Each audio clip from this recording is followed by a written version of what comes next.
thing I think about every single day is student safety and well-being, and that has really evolved over the past 30 years and to mean something different. So thank you for having me here today. Excellent. My name is Shanika Moore Brown. I got married in January, so it says Lawrence, but it's Brown now. My husband will appreciate that. So I am representing North Carolina PTA as the PTA president for North Carolina, and I have been in this role now for 2 years. Also, I work for Wake County Public School System, and I have a 20-year-old grown child who is a senior at North Carolina A&C State University, and I'm a proud product of Durham Public Schools, and I've been in education for 25 years. My name is Annie Goldberg. I am a middle school counselor for the Alamance Burlington School System. I was the 2024 North Carolina School Counselor of the Year. And I do not have children, but I have two lovely dogs. For me, that are pretty much my children. Good morning, everyone. I am Tara Hardy, and I'm a school social worker in Craven County. I serve the western part of Craven County. I've been in this role for 3 years. I started out at DSS 17 years, and I was a teacher assistant after I left DSS, so got an opportunity to really work into the school system, so to really get a feel of what it's like to be in the school system. I have 3 grown kids, 6 grandkids, and everybody's well. It's good to be here. Hello, everyone. I'm Justice Warren. Apparently my placard's been stolen, so don't believe whoever's masquerading. I am the assistant legal counsel with the North Carolina School Boards Association. Been there about 6 years. And I have a soon-to-be 5-year-old son who will be starting kindergarten in the fall. And so it really brings it home to be working here on safety and well-being for them. Hi, everybody. Natalia Botea. I'm the director of the Public Protection Section at the North Carolina Department of Justice, and given the department's role in law enforcement training or social media litigation, I'm excited to represent the department here, and I'm a mom of 2. Good morning, everyone. I'm Ellen Essick. I'm the section chief for the Healthy Schools section at the North Carolina Department of Public Instruction. And we're a team of 11 strong that work to support those non-academic needs that are also critical to student successes. Good morning. My name is Christy Howell. I'm Chief Court Counselor for District 8, which is Wayne, Lador, and Greene counties. I work for juvenile justice. I've spent my entire adult career with juvenile justice, but I also am a mom. I have a freshman in high school and a sophomore in college. I'm also a part of the School Justice Partnership Act in all 3 of my counties. Good morning. I'm Melissa Lassen. I'm the lead nurse for Chatham County Schools. I was also named the School Nurse Administrator of the Year in December of 23 and served in 2024. I've been a nurse for 30 years, but I've spent the last 19 in Chatham County as a school nurse. I have an adult daughter. She is 28. She went through public school, K through 12. Graduated from UNC, graduated from medical school, and she's a 2nd-year resident in South Carolina. And I am thrilled to be here. Hi, everyone. My name is Julie McManus-Wary. I'm a proud public school parent representative on this council. I have an 8th grade student and a 5th grade student in Chapel Hill Carrboro City Schools, where I also serve on our PTA council for the district. And I work at the Moore Hakeem Foundation as a scholar advisor, so I get to work with all these young people in their university years as well. Good morning. My name is Freddie Williamson. I'm Superintendent of the Public Schools of Robertson County, 25-26 State Superintendent of the Year. My beautiful wife Shirley and our kids are grown, so we're into our grandkids, and they call me Papa, and I love it. Good morning. My name is Deputy Ryan Rankins with the Iredell County Sheriff's Office. I'm an SRO at Woodland Heights Middle School and Woodland Heights Elementary School. Been in law enforcement for 11 years, been in the school system for 10 years. I started off at Alternative School and went to Lake Norman High School, where it's 2,000 students, and now currently present I'm with Woodland Heights Middle School with the middle school kids. And currently, me and my wife has 3 boxers. With a 16-week-old boxer that keeps me up all night. Oh. Good morning, Brian Biggs from the North Carolina General Assembly, North Carolina House. We're the lower chamber from Miss Batch. But I appreciate you guys being here today. Safety, public safety. I was a school board member, football coach, and public safety, school safety was a big issue with us always. And I'm the chairman of the K-12 Education Committee in North Carolina House, and it's on our agenda. And we're just happy to be here to work with you guys. Good morning, everyone. My name is Bettina Umstead. I'm on the school board in Durham Public Schools. I've served since 2016 in leadership as well as a board member. And in my career, also has been an educator in nonprofit space, supporting first generation college students, as well as coaching school leaders. So I'm excited to be here with y'all today. I'm Mary Catherine Stiles. I'm a school psychologist for Cumberland County Schools. I was school psychologist of the year for this school year. I served 3 elementary schools and was born and raised in Cumberland County Public Schools. So I have a 5-year-old son who's also going to kindergarten next year. So I'm excited about that. Thanks for being here.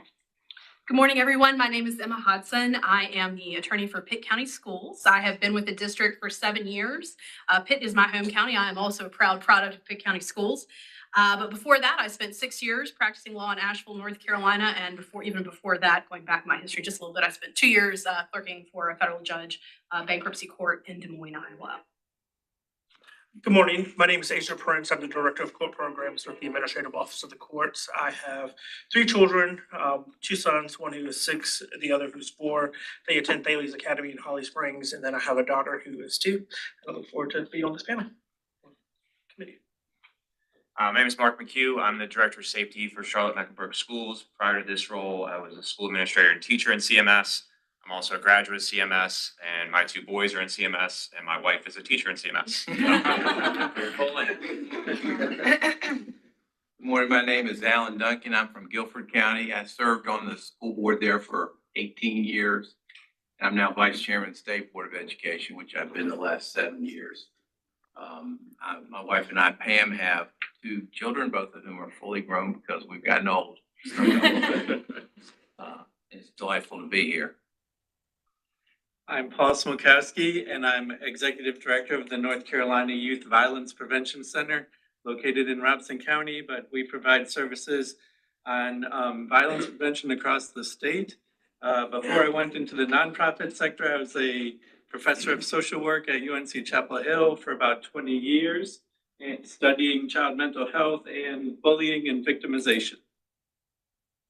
Good morning, everyone. I'm Sharon Bell. I'm with the Department of Health and Human Services, where I serve as the Deputy Director for Whole Child Health at our Division of Child and Family Wellbeing.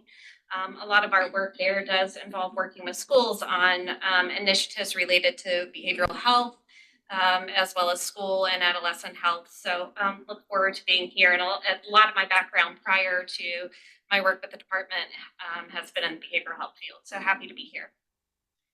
It's very clear that we have a lot of experts in each individual fields, that us coming together with very, very strong roots, that we have kids of our own, ties to the public education system. It's important that we serve, and I'm excited to serve along with you guys.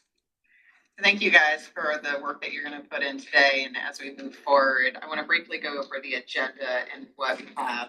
We're already ahead of schedule, so don't start for us on Monday, which means we might be able to give you guys some time back. And so we're going to go ahead and go briefly over the agenda. It's in your folder. But today we're going to talk about what our roles are and a strategic mission and the logistics of how we move forward. One of the things that Governor Stein's tasked us this advisory council for, the very first thing we have to do is handle for cell phones. Many of you who have kids in school, like myself, with cell phones, get random texts during the day. And you're like, why are you texting me? Because you're supposed to be focusing. So one of the things that he has said is that we are actually going to be tasked with coming up with best practices for a lot of, for our school systems and our public schools.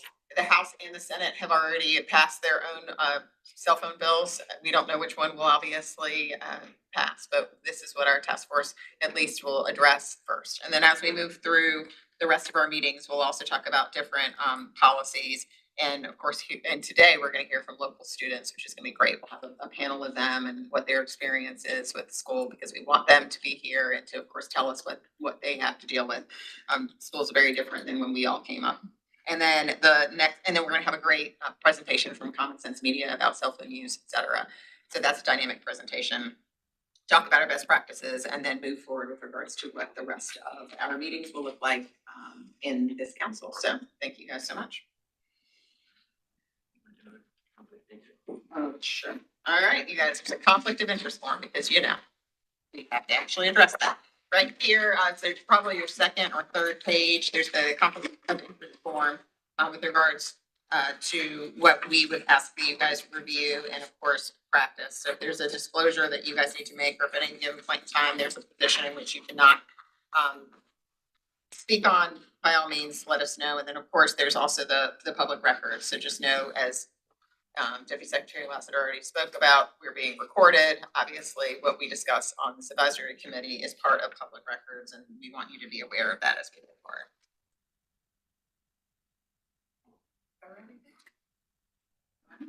Any questions on any of that? Yes.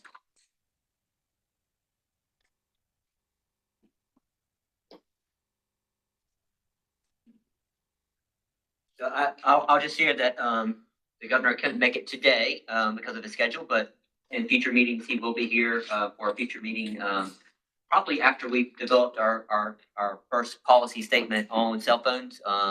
And so we will be doing some virtual meetings for the next couple of meetings. And then we will have a couple of more in-person meetings this summer. And once we get through the first policy decision, which is about cell phones, which we have a deadline of June 3rd to produce a policy by, best practice policies by.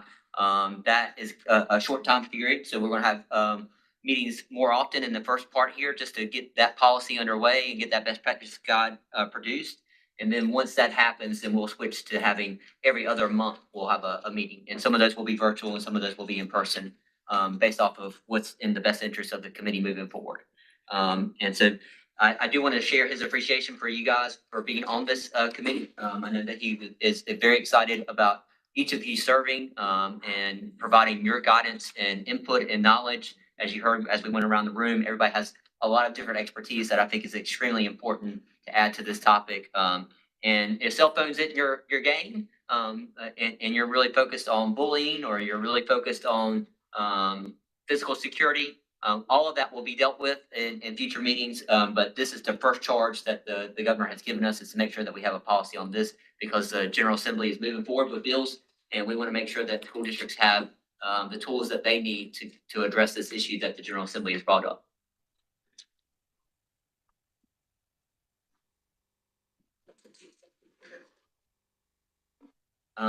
And so also in the packet is the executive order that that the governor signed a couple weeks ago. And so you've got a copy of that in your packet, and it walks you through all the charges of the advisory committee itself and all the members that are part of the advisory committee. And so you've got a copy of that to go over. And if you've got any questions about that as we go through the day, please let us know. But this really gives us the charge for what the committee is going to be focused on moving forward.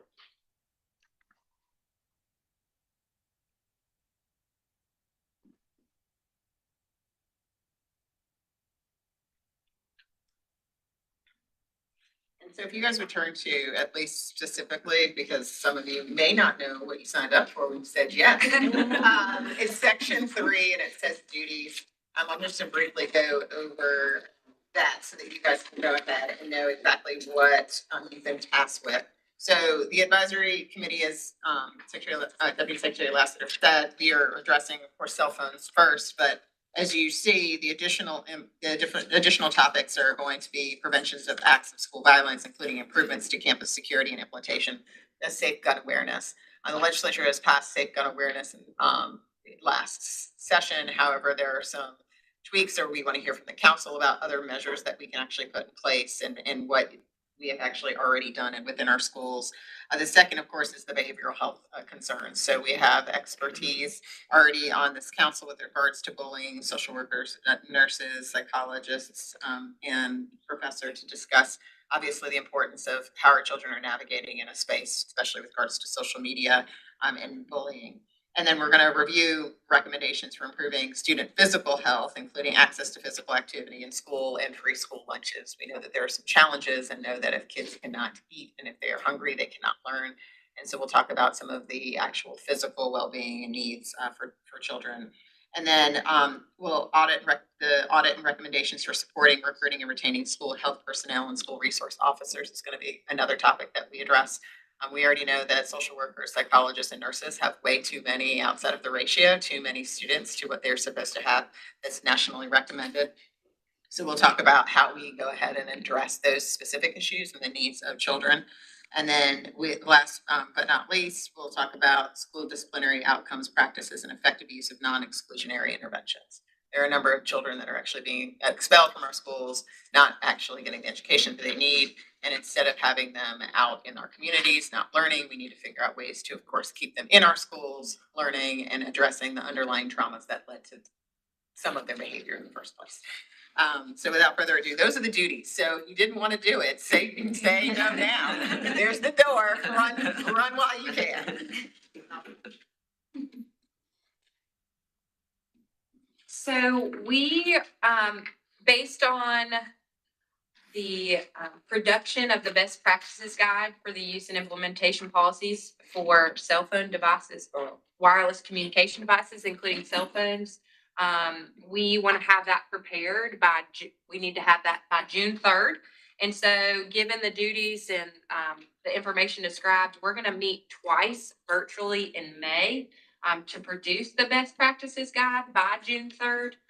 And then we will meet every other month beginning July 2025. And that will be, we'll switch off in person and virtually. So I am going to turn it over to Jared. We're going to talk about the website that is public facing, and we're going to look through that really quick. And then after that, Jared, if you could help us through the SharePoint. And yeah.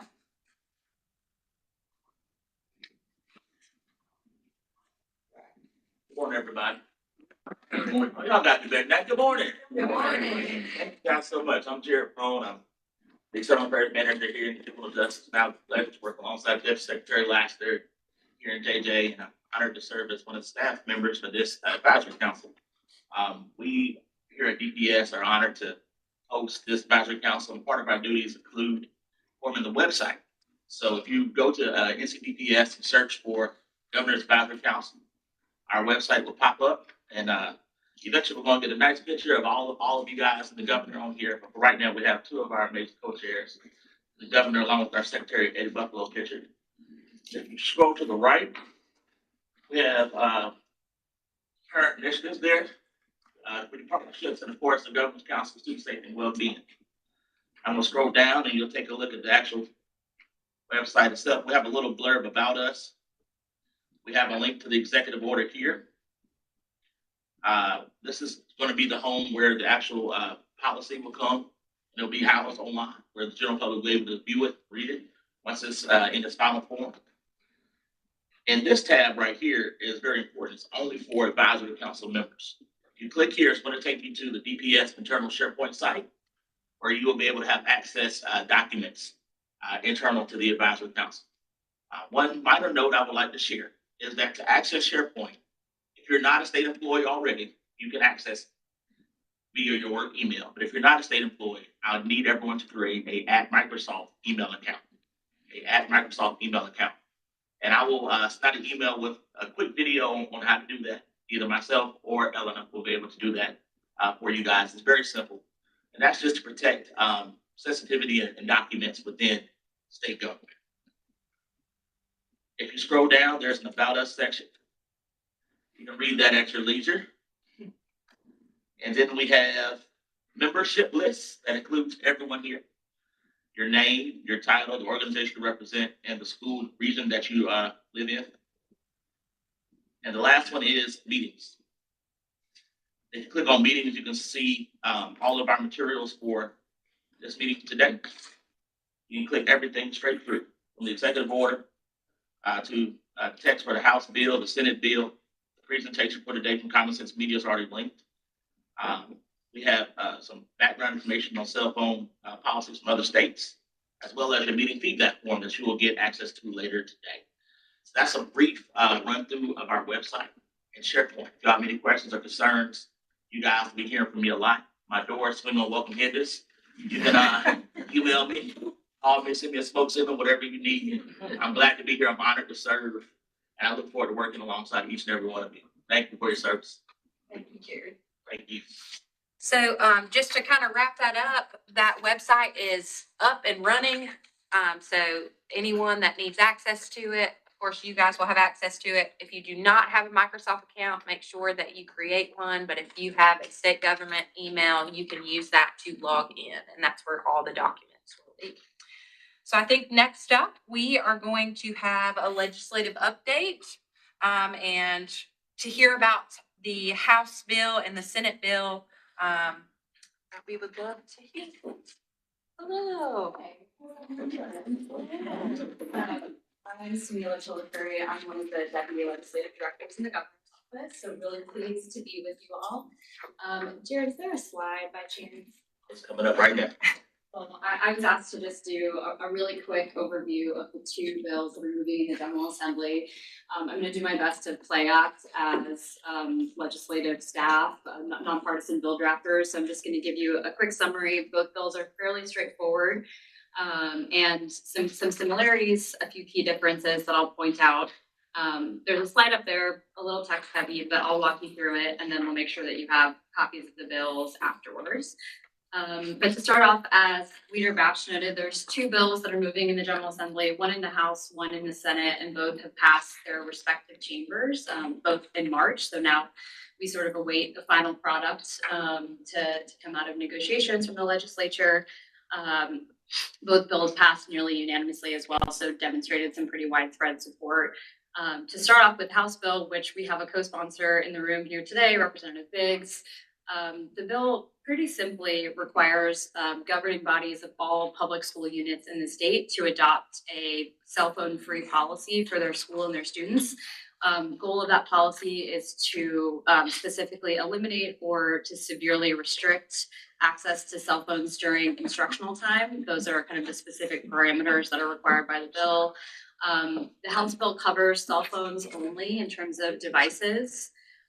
It expressly requires schools to include exemptions for use cases. So if there's a medical need for a student, say if someone's managing diabetes or another similar condition that requires real-time tracking, if a student has an IEP and cell phone use is needed, or if the teacher authorizes it for use in the classroom for educational purposes. All those things are allowed, and the school just has to incorporate some of those exceptions into their specific policy.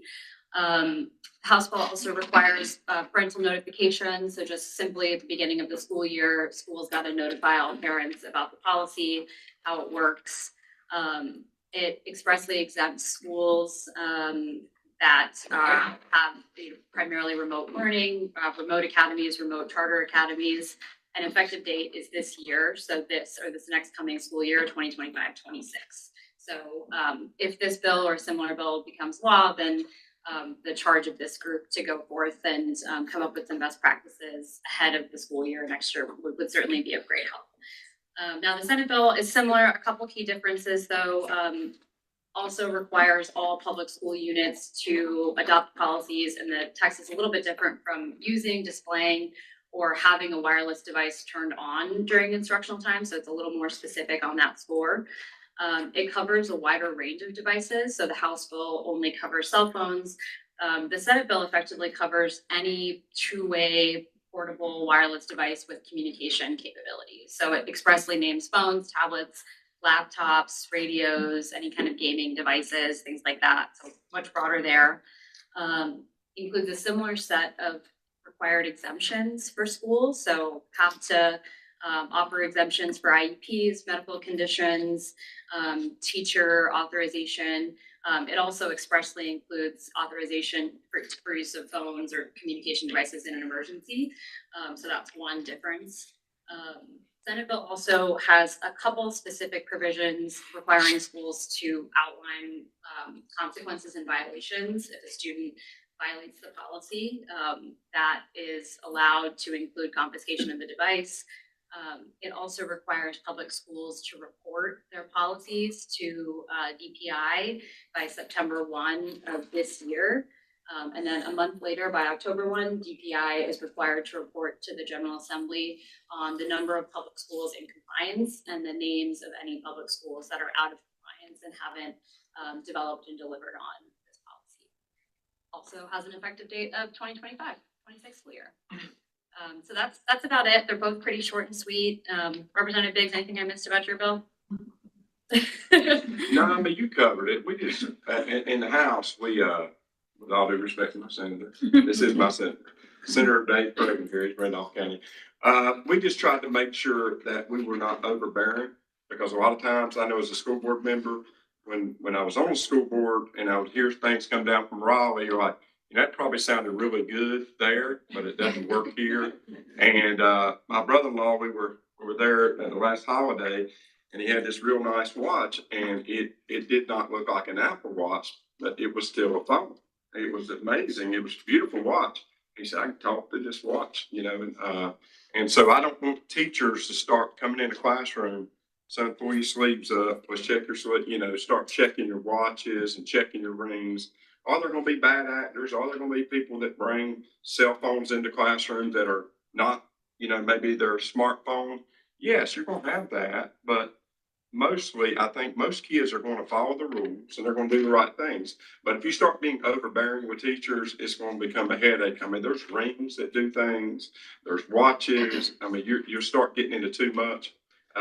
What we did in the House, we went to 3 different school districts, polled 3 different school boards, 3 different superintendents, and we had 1 board member that wanted a more restrictive policy. But that's how we come up with our bill, by going to the school systems, superintendents, and then talking to school systems that have implemented it, like Chatham, and they had seen, hey, this is working. This flexibility is working in other states. And I will say, and I gave, I always give full disclosure. As a parent, I've got a senior at NC State, got a son that just graduated a couple of years ago from Catawba. As a parent, first thing when it came to me about a year and a half ago, and I said, I want my kid to have a phone. But the more I dug, the more we spoke to law enforcement, and they said, if there is a situation, a crisis situation, and they use one of the analogies, if you're on an airplane, it's going down. You want people texting on their phone or trying to figure out what to do or YouTubing it, or do you want them listening to that captain or that stewardess, following directions and doing things the right way? And I love my kids. I'm sure you love your kids. We love all kids. But you don't want your 10-year-old making a decision about what to do, trying to text mommy or daddy when a crisis situation is happening. They need to be following directions. And the more I spoke with law enforcement, the more we polled other school districts and other states, it's a winner. It's a winner. It really helps out in the classroom. And then other states and other counties, like I said, we went all over. They said, we got a little pushback to start with. But after a few months, parents and teachers are like, wow, it's so different. Kids are, they're paying attention, they're interacting with each other. And so that's the kind of path that we took, really tried to make sure we're involving the county schools and superintendents to kind of get their input.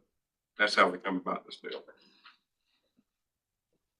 We're going to open it up to questions if you have any of the legislators, or, of course, with regards to an explanation of those bills, just sort of talking that through. So does anyone have any questions and or comments?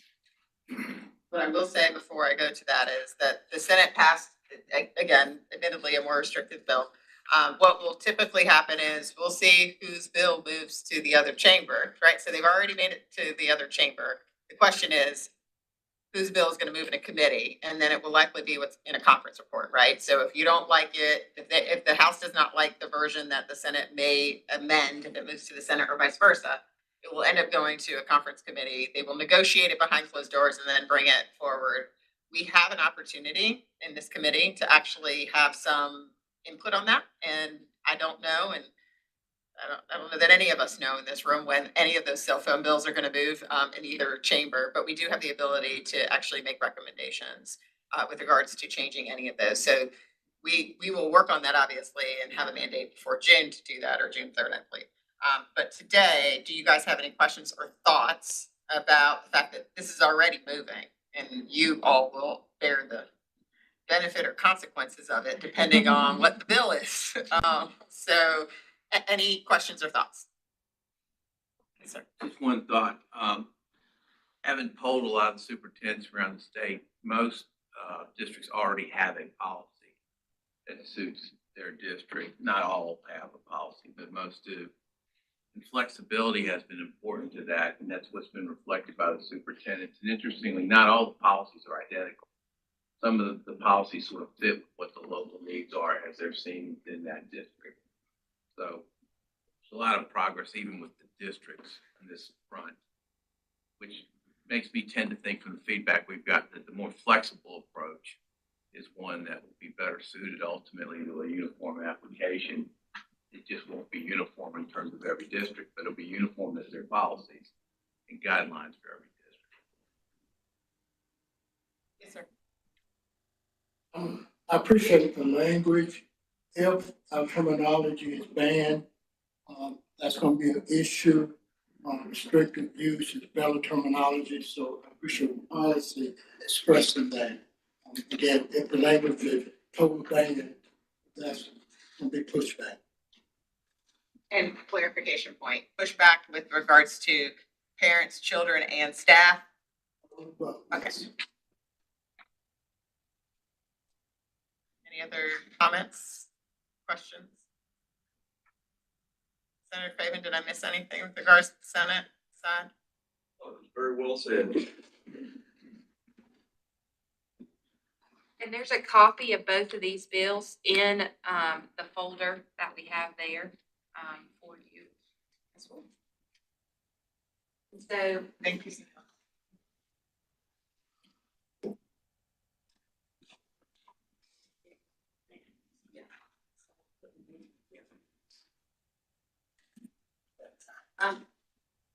Question, query for the group.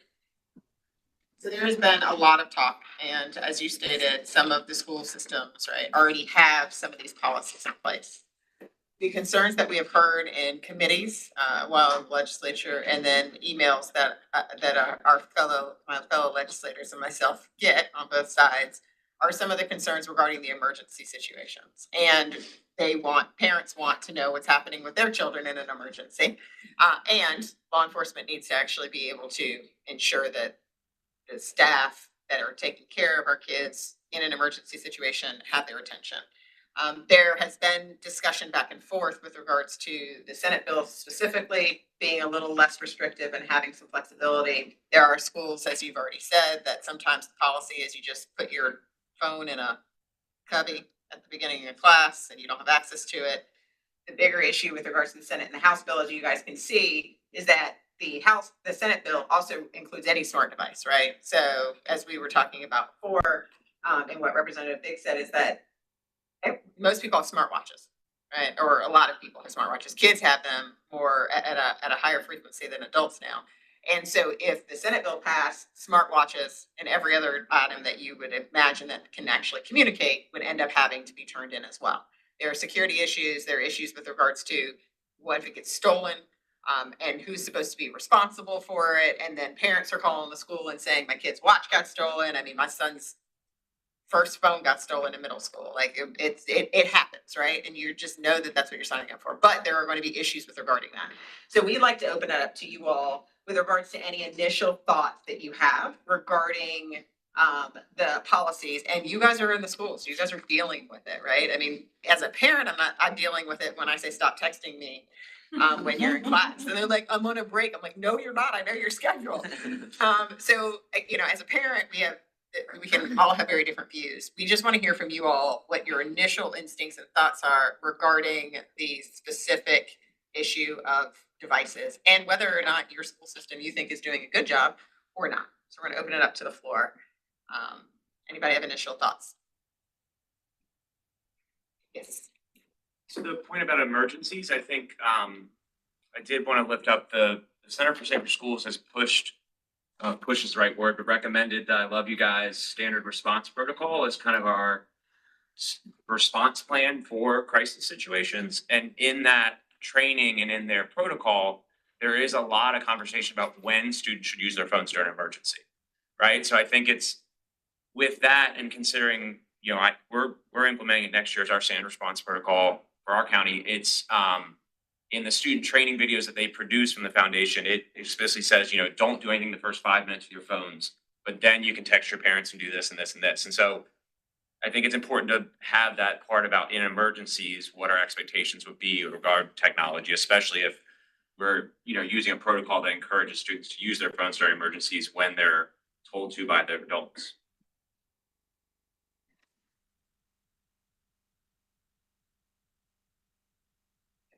I'll add, our preference as a district has been for the House bill just because it gives more local flexibility. Having teachers police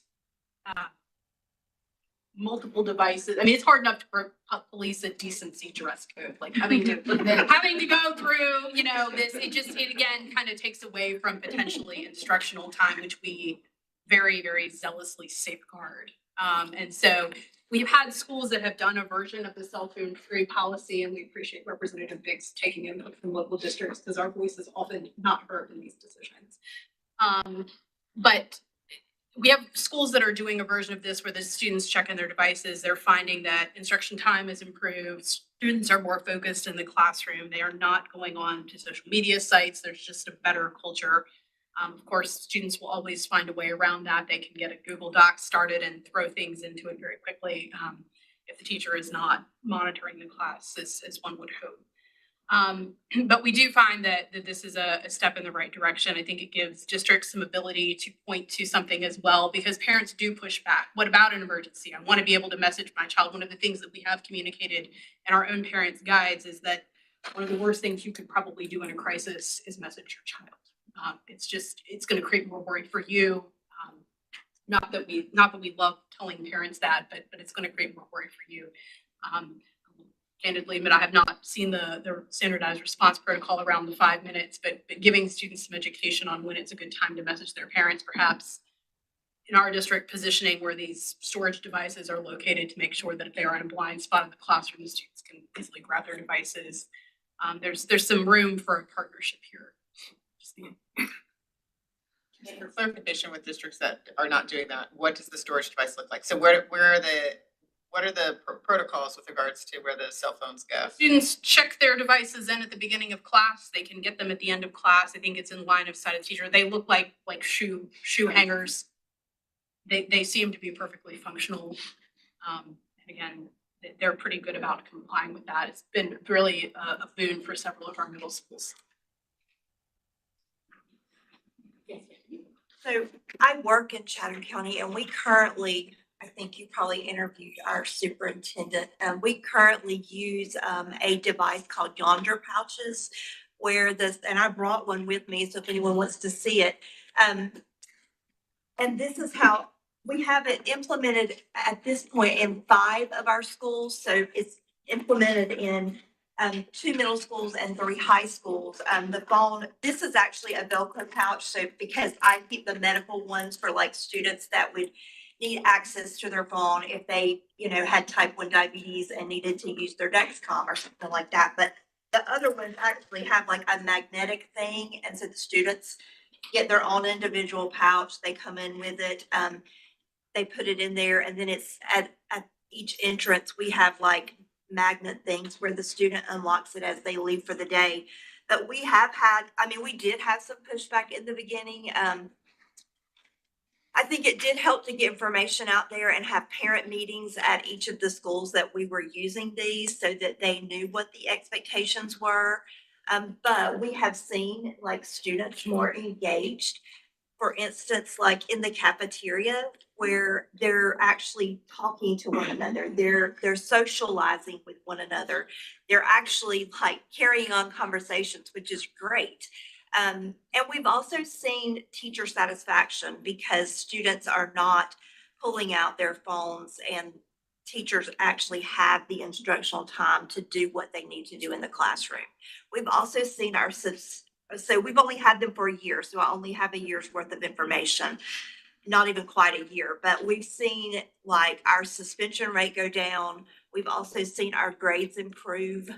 So I have specific, statistics if you want those, but those are kind of the generalized. If you ask students, they would say they wanted their phone. Of course, they would say that. But then if you really interview the students and you get down to the nitty gritty, they will say that they have enjoyed like the interaction at lunch and the interaction between class time, and that they do feel like they're getting more out of class because the teacher's not constantly having to say, please put away your phone. Of course. Where did you get the funding? What funding source did you use to purchase those? We used local funding. Local funding. There was some ESSER funding, I think, used for the first rollout. The second rollout, we're rolling them out into additional schools this upcoming year. So that was local funds. I think districts who are short on that, just from an equity standpoint, probably need to be addressed. Yes, ma'am. Say that piggybacking on what you're saying, I have a friend who's a principal here in Raleigh, and the first day they did their cell phone free policy, he said you couldn't hear because the hallways were so loud with kids talking to each other. And so the mental health component of that for students in high school and middle school was significant. One of the things they did was they did not implement their cell phone free policy until week 2 or 3 of school beginning, because that's an anxious time of transition for kids. Felt like too much change at once. Kids starting, a new grade or a new part of, or a new school. And a lot of parents were worried about their kids or transportation changes at the beginning of school, which he said really helped alleviate some of the anxiety about having cell phone free. So I don't know what that would look like, but that might be a best practice that we think about. Yeah. Yes, sir. So as we want to change the behavior of kids, we also have to change the behavior of our teachers, our employees. Our kids see them on the phone during class, and so that's got to be part of this conversation, that the adults in the building have to change their behavior also. That's right. On her point, I just wanted clarification that we will be, in addition to potentially coming out with a model policy, also a best practices guide, because we're talking a lot about like implementation. I work with the School Boards Association, and we put out model policies. We have a model policy on cell phone use that most districts around the state have, pretty much the same language that we use that is effectively the same as what these are doing. The school cell phones won't be out during instructional time unless the teacher authorizes it for an educational purpose. So a lot of what might be accomplished by these bills is largely exists there. And so it really comes down to how are we implementing this, or, providing guidance to the schools to enforce it. And so I just wanted clarification on that point, that, one piece of this is how can we help these bills be crafted and passed? What will the model policy look like based on that? But then separately, that we're working on this piece to provide guidance to schools on how they're going to move about and actually implement it. Another comment about the bill, as we were looking at it, the safety part, the educational part, but the mental health part, the children, we're looking at that too. So they're constantly on there looking for likes. Someone, you hate to say it, sometimes students are mean to each other, and they may have put out a mean post or something like that, and all of a sudden their whole day is shot because they're there on their cell phone. I knew my daughter the other month. She's at NC State. She's an animal science major. And they still went up to some sort of board. They had a problem. It was in, I think it was organic chemistry. Yes, where they do the circles and all the arrows and the pluses and minuses. And she lost me when she started doing that. But she had this, it was organic too, and they still had like a blackboard or something like that. And the teacher said, hey, if you guys can solve this problem, you're gonna get 5 extra credit points. And if you've ever took organic too, you know you want those 5 extra points. So she raised her hand and ran up to the front. She said, I had no idea. I was so nervous. And as she was telling me that, I was thinking, that's how kids are. They anxiety. You already got the anxiety. Can you imagine if you got 3 people filming you, you know, and maybe making jokes about you or something. And that just adds to the pressure. And so we still think that, and we truly believe that student outcomes, when you do away with the bullying that cell phones bring also, is going to just enhance student outcomes even that much more. So that was a real big factor when we were thinking about that too, just taking that anxiety out of the classroom, making it a safe place, you know, in the school, moving that away. From the parent perspective, definitely thinking about some recommendations for communication timelines and components of that communication plan to parents, especially since it's already April. And when this bill actually, you know, goes forth in its final state, we'll want some kind of swift transition, especially for our year-round schools. So definitely as a part of the guidance for implementation that he shared earlier, making sure that there's some components in there about how we communicate this to parents and really talking about a very strong and illustrative marketing plan and PR plan that has like some TV time and things like that, so we can make sure we reach the full gamut of our communities. And to your point, yes, we already ask enough of teachers and school systems, and then we pass along, we're like, go at it. So the idea is that we can at least make effectively a toolkit or something very easy for the passage of whatever version it will be. It will probably not be those, it'll be some other combination. If history is accurate, then they'll have a bill that passes, and to your point, being very quick to go ahead and get that policy out is gonna be important, and an education piece for parents, et cetera. So that is the idea of what we have, the task force in our first, our very first goal with regards to this. So we really appreciate any last comments before we take it. Oh, yes, I ma'am. just have a question because my kids are still young, so I don't know how this all works yet. But I mean, to the points that people have made about like the bullying and stuff like that, and the distraction of social media and people filming you. I mean, if you're picking up your phone in between every class, it mitigates that during the instructional time, but it doesn't really address the problem, right? I mean, I'm not saying that that's what the state should or shouldn't mandate, but I guess I didn't realize that like the restriction on phones just meant like you're still looking at it every 90 minutes. That seems like a lot. It seems still very distracting. But with our bill, and so often we get accused of, you know, overreaching. We just wanted to start here. We'll take a bite out of the apple. We'll see what happens. Chatham County is an excellent example. Their policy, they're seeing great results. You know, if we see later on something different needs to happen, you know, we're open to it. But this is kind of patterned after Chatham a lot too, of what they're doing, and it seems very effective. So, you know, we can always revisit things, but to the anxiety part for the parents, as you spoke about, I think you kind of ease into it. Maybe that's a great idea. Maybe 2 or 3 weeks, you know, start a school, get them acclimated. Still not using it in, you know, classroom there, but I think we can still look at that. But I don't think you want to overreach too soon, because me as a parent, you know, you start thinking, I don't know, do I want my kid to have it? And you have to start walking through it. But I think studies will show, and I think it will prove itself to be very effective. Yeah, no, I agree that you should take a more conservative approach to start and see how it works. I guess I just didn't realize that like a ban meant that you're still like on your phone in between every class, or if that's pervasive right now in schools. Because is that how the pouch works? Like you get it back in between every class, or that's for the whole day? Not with what we're using. It's in here for the day. So the only way it's coming out is that, I mean, if someone goes home early, of course it's unlocked in the office, but it's in the pouch for the day, so they don't have access to it unless, you know, they're a student that has a medical need. And then where are the pouches during the day? In the backpack. And does that also include smart watches and other devices? We have just phones, and their AirPods, like that type of thing. So they do still have access to their watch.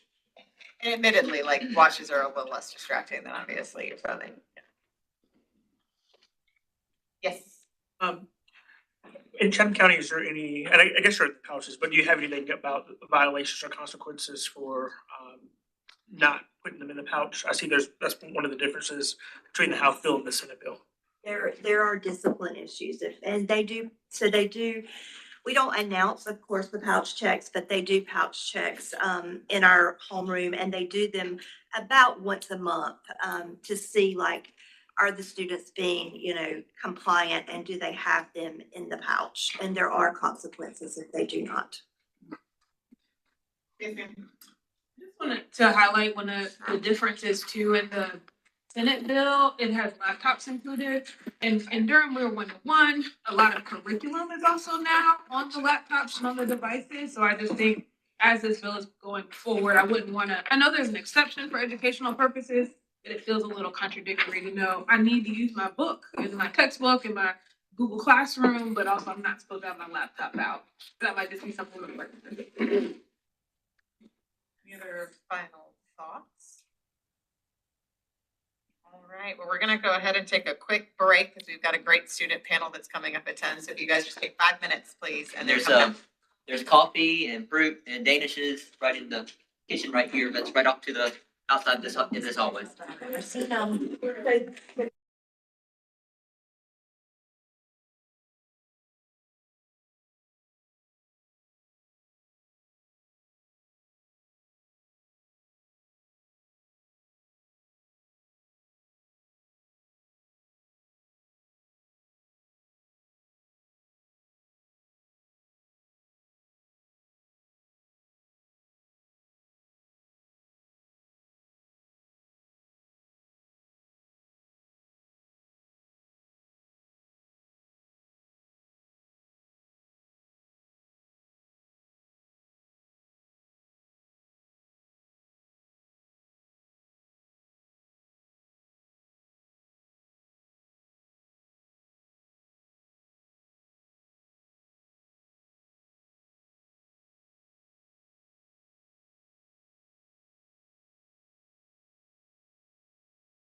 The all listen.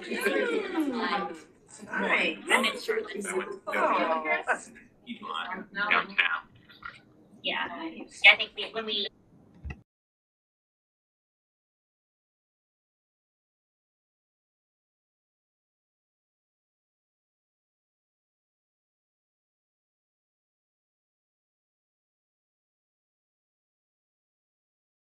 To get off our chest before we get started. I just wanted to open up some information, get some understanding, like when I'm canvassing the hallways and the back restrooms and everything. And I see the pocket holder for the cell phones. A lot of the kids that I build relationships with, they would tell me that sometimes they might turn their phone in, but they have one that's broke that they turn into the teacher, and then they keep the one that's working. And so you'll think the whole time that they have the cell phone is working. And a lot of the times I find them in the restroom, where they wear double shorts, where you can't get the front of the phone in, or they hold that down in their socks. So that's a little thing that they try to get around the system by having two phones. So when you think that's in the pocket holder and you count all the students in the classroom, like if you have a class of 30, you got 30 phones in there. It's not to say that somebody has a cell phone that's out this room in the hallway that's stranded with other students. Needless to say, we've got some really smart kids that can do some crazy things. So what was said was, when we think about different policies that schools have, if we have like the shoebox holders or the things that we found sometimes kids use false phones that don't work, and they put that in there and it makes it look like 30 kids are in the class, but they're not really 30. I mean, they're not the real 30 phones and things like that. So, but luckily for us, we have some wonderful student representatives that we're going to hear from, that we're going to ask questions to. But the main thing that we also want to do is give them the opportunity to share and allow you to answer questions as well. They had already asked, like, we've been listening in the last 15 minutes and we'd like to add some things to what they're saying. Go for it. This is what we're here for.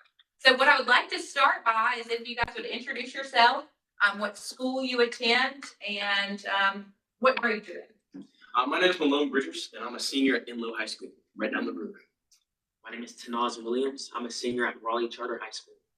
My name is Mackenzie Tucker. I'm a senior and student body president at Southeast Raleigh Magna High School.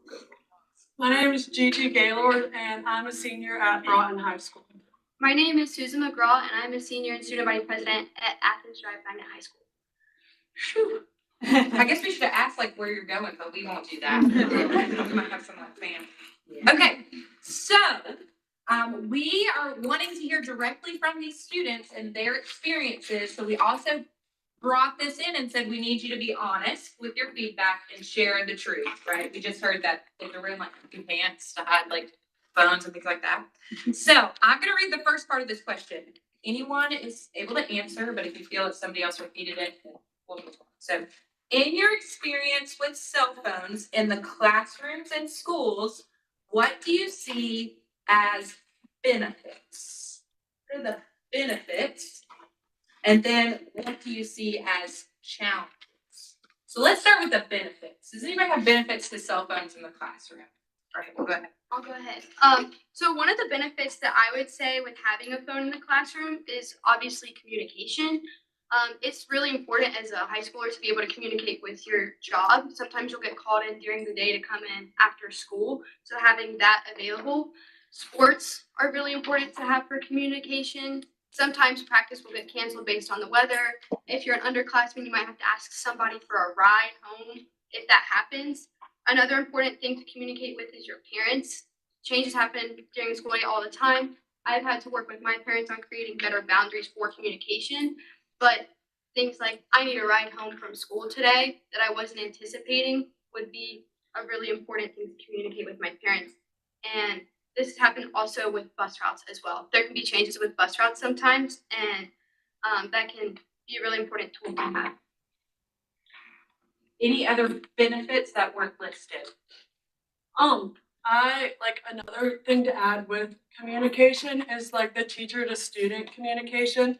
A lot of times, especially in Wake County, we have days where delays happen due to weather or you have like a 2 hour delay or something like that, or you get out early, and having the communication through reminds and all that type of stuff, you're able to see like teachers can send updates on whether a test has been moved, or like if you need to come in to class early to come pick up something, if we're having to get out of school early or something like that. It just allows for us to stay on top of things a little bit more when changes like that occur. And I think with communication too, like even like with group work and like last week I had a big presentation. Like I was talking with my group members throughout the day, just making sure it was like 4th period. So just making sure we had everything we needed. And like I wouldn't have been able to do that if I couldn't, easily like text them between periods or during lunch or something like that. I think also with emergencies, like last year at my school we had a code red. And I understand that like there's this whole idea about the misinformation spreading like during these emergencies. But I think that it's so much scarier for like me or for any of my classmates to not be able to like, communicate with their parents, or talk with one another, or check in and make sure that they're doing okay, at least in the sense that like, no one has stormed into their room. I also think that for me last week, in the middle of the school day, I found out my grandfather's, in the midst of passing away. And so I don't think that like taking away a phone, that would have been so hard if I had to open up a pouch during lunch that everyone was around and find out that news instead of getting a phone call from my mom in the hallway. I think that's a real concern as well. I believe that their points are reaching out to parents, but whether you're in elementary school, high school, or college, sometimes the student is the parent.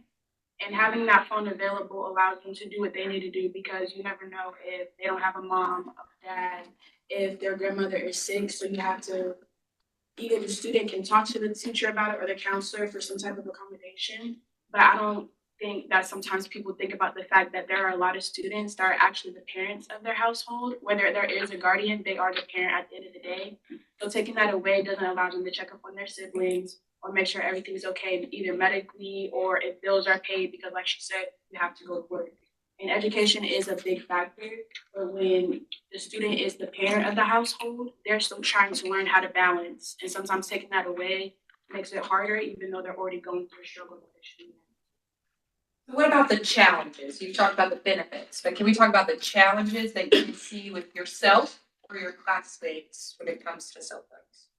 I think it's really easy to like pull out your phone, maybe for something educational, and then just kind of get like sucked into like Instagram or TikTok, or like, kind of just like, it's like you're on your phone and you get a notification and you got to reply real quick. And then, just kind of like this, like, you kind of fall into the trap of it. So I think that's like the biggest drawback, is just how easily it is to get distracted and kind of, you might end up being on your phone for 5, 10, 15 minutes. I also think that phones provide lots of like great tools for students. Like I have like a calculator app on my phone that instead of like buying the $100 calculator, I just have it on my app on my phone. And so they have a ton of awesome tools, but they also have a lot of stuff that can like lead to cheating and all that it leads to like students not being fully honest with like where they're getting their stuff from, and just like not fully understanding the topics that they're doing, because they're kind of just taking the loopholes and going to ChatGPT or any of those like apps that we have now, so easily accessible. Like Gigi and Malone said, it is really easy to get distracted by your phone when you are going on there to take a picture and upload it for a quick project. And one of the drawbacks for that can be like the difficulty to enforce the rules, especially on tests where cheating has gotten a little bit easier. And then I'd also like to point out that, we all know that phones are addicting, the continual release of dopamine in your brain. So that's definitely a challenge. So, Tanez, can I ask you this question? What is the cell phone policy in your school? Typically at my school, the cell phone policies aren't too strict, but they are prohibited in the learning environment, which is like the classroom, unless authorized for interactive learning experiences like groups or Quizlets. But typically it's a free period where we can access our cellular device at lunch. I think it provides like a balance and freedom when going to the next class period. It's like a reset. I think that's very beneficial. Do you think it's enforced by every educator in your building? I definitely do. I think it's enforced. If somebody sees a cell phone up during the class period, it's enforced. It said, or teacher will be like, put your phone up. If it's not put up the first time, it'll be consequences to the action. Do you think that's an effective policy that you have explained? Generally, I do because I think a lot of the people in my classes do pretty good, and I don't see a lot of phones out. So, it feels pretty lucky. Does anybody have a different policy? So yours is away in your book bag and not to be seen during class. Does anybody have a different policy? We have a red, green, and yellow, like stoplight system in our school, and the teacher gets to, pick which, it's like zone we're in. However, I don't think that like every teacher uses it, and I also think that I don't know. I think that it is kind of hard to enforce because there's kids in the back or even in the front. Like, I mean, you can pull out your phone and like I can have my phone right here. And it might like y'all on this side wouldn't be able to see. So I think that like it's enforced, but to a certain extent where students are kicked creative.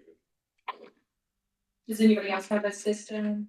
At my school, most of the time, teachers have a strong relationship with the students to the fact where it's like we wouldn't have to put it up. It doesn't need to be there because there's already that relationship and line of respect and consideration. Now, we do have a policy like have it in your book bag. It doesn't need to be out in class. And then some teachers, like I know some social studies teachers, most of them use the red, yellow, and green light system. And then there are some we have a case with like slots. And some teachers will just put all the phones in the slot and you lock the case up and you put it away. But most of the time, we all have a good relationship in that communication where it's like, if there's a phone out, there's a reason. If there's not a phone out, there's also a reason because there's that line of communication, understanding that, like I said, some students are the parents or that they have something going on or it's just that relationship and respect to the point where you shouldn't have to be like, you're disrespecting me. There's already that line of respect where you shouldn't have to say anything because in high school, we're all at that age. Respect shouldn't have to be asked, it's given. That's how it is at my school. At my school, it depends teacher by teacher. And I think that the most effective teacher I saw was my AP psychology teacher. Her policy was you put your phone into the phone tree. You know, it hangs up, there's the numbers on it. Everybody puts their phone in the phone tree for notes, tests, and quizzes. And I really enjoyed this method because, you know, when you're supposed to be learning, you're supposed to be really focused and locked in. You didn't have the distraction of the phone right there. But she also was like, when it's your independent work time or group time, you're allowed to have your phone, which was nice for group projects when we had to take videos and upload pictures. But at the same time, it was also nice to have the freedom to have the phone and learn how to set self-control and boundaries for yourself, because when you go on to college and the workplace, you're not going to have somebody going to put your phone away right now. It's going to be up to you. And setting those boundaries for yourself while in an environment where it's safe, I think is better in the long run. And setting those good habits for, okay, it's time for me to pay attention now, put the phone away. Now it's up to me. Do I keep it? Do I go on it? Do I use it as a tool? So. And I think it's kind of funny. The example I was going to use is also my AP psychology teacher. I guess I do kind of know something. His policy is that, like, you know, if there's something really pressing, like, feel free to pull out your phone, take care of it real quick, but put it right up. And I think that, like, having trust in your students to, like, to control themselves at the high school level, I think that there's power in that because there's also, like, you know, if you're misusing that, he's gonna take away that permission, that right, and I guess it's not that right, but like, you know, that ability to check your phone. And so it's like that level of trust is earned, and it can also be taken back. And so I think that giving students that choice and that responsibility, you know, holds them accountable. So you're here to share your voice with policymakers selected by the governor. What are your recommendations to this advisory council as they consider guiding school districts in setting school cell phone policies for students? What are your recommendations, Judy? I would say the biggest thing that I've seen, especially at my school, is we do have like a set policy. It's bell to bell, no cell. So basically, no phones out during the teaching time. But the biggest thing the biggest like difficulty I've seen with my school is the ability to get all of the teachers to enforce it. And teachers, like basically all of my classes, we have different rules, and that I think having it be all the same is really helpful for students, and it gives like less of like, well, this teacher does this, so I feel like I can maybe get away with bringing out my phone. So I think teacher enforcement would be like the biggest thing, and like figuring out a way to get all of the teachers on board, because it's just like when it's all different, it leads to students feeling more comfortable just bringing it out or like hiding it. So it's really easy to do, but if there's that set boundary in all classes. And then also, in my opinion, the drawbacks to cell phones in school outweigh the benefits most all times. And I found in my classes where the teachers are strict about putting your phone up, or like y'all talked about with like knowing that like your phone should only be out if it's out for like 5 minutes at a time, very quick, and like having that respect both ways with teachers, that's the classes where I've been the most productive and felt like I've understood most about their topics. Any other recommendations? I think that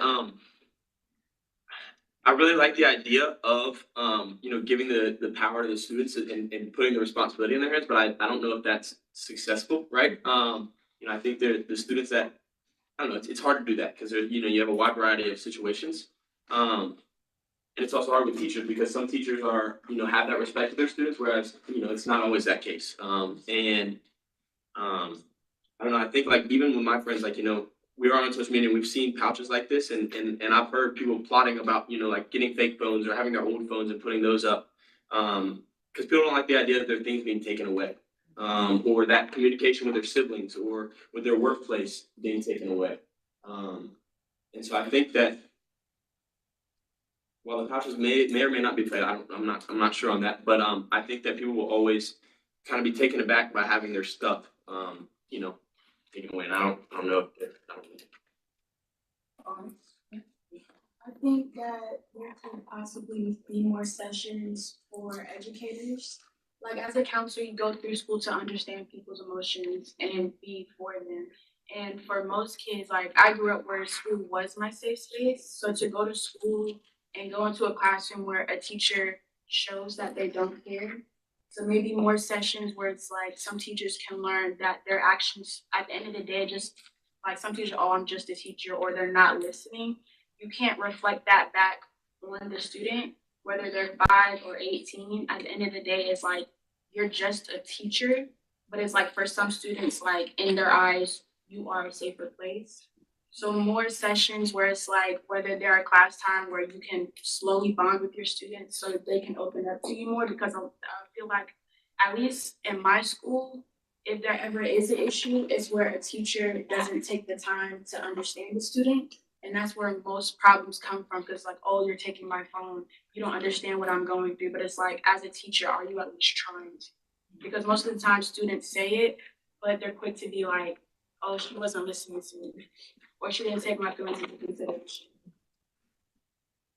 I feel as if that we should not only educate the teachers, but we should educate the students as well when it comes to the disadvantages of having cell phones within the schools. Like my school has something called advisory where we do little sessions and educate students on different topics. And I feel like we should have different like educational videos or just different things to help educate both the faculty and students where the cell phones could be a disadvantage in the environment.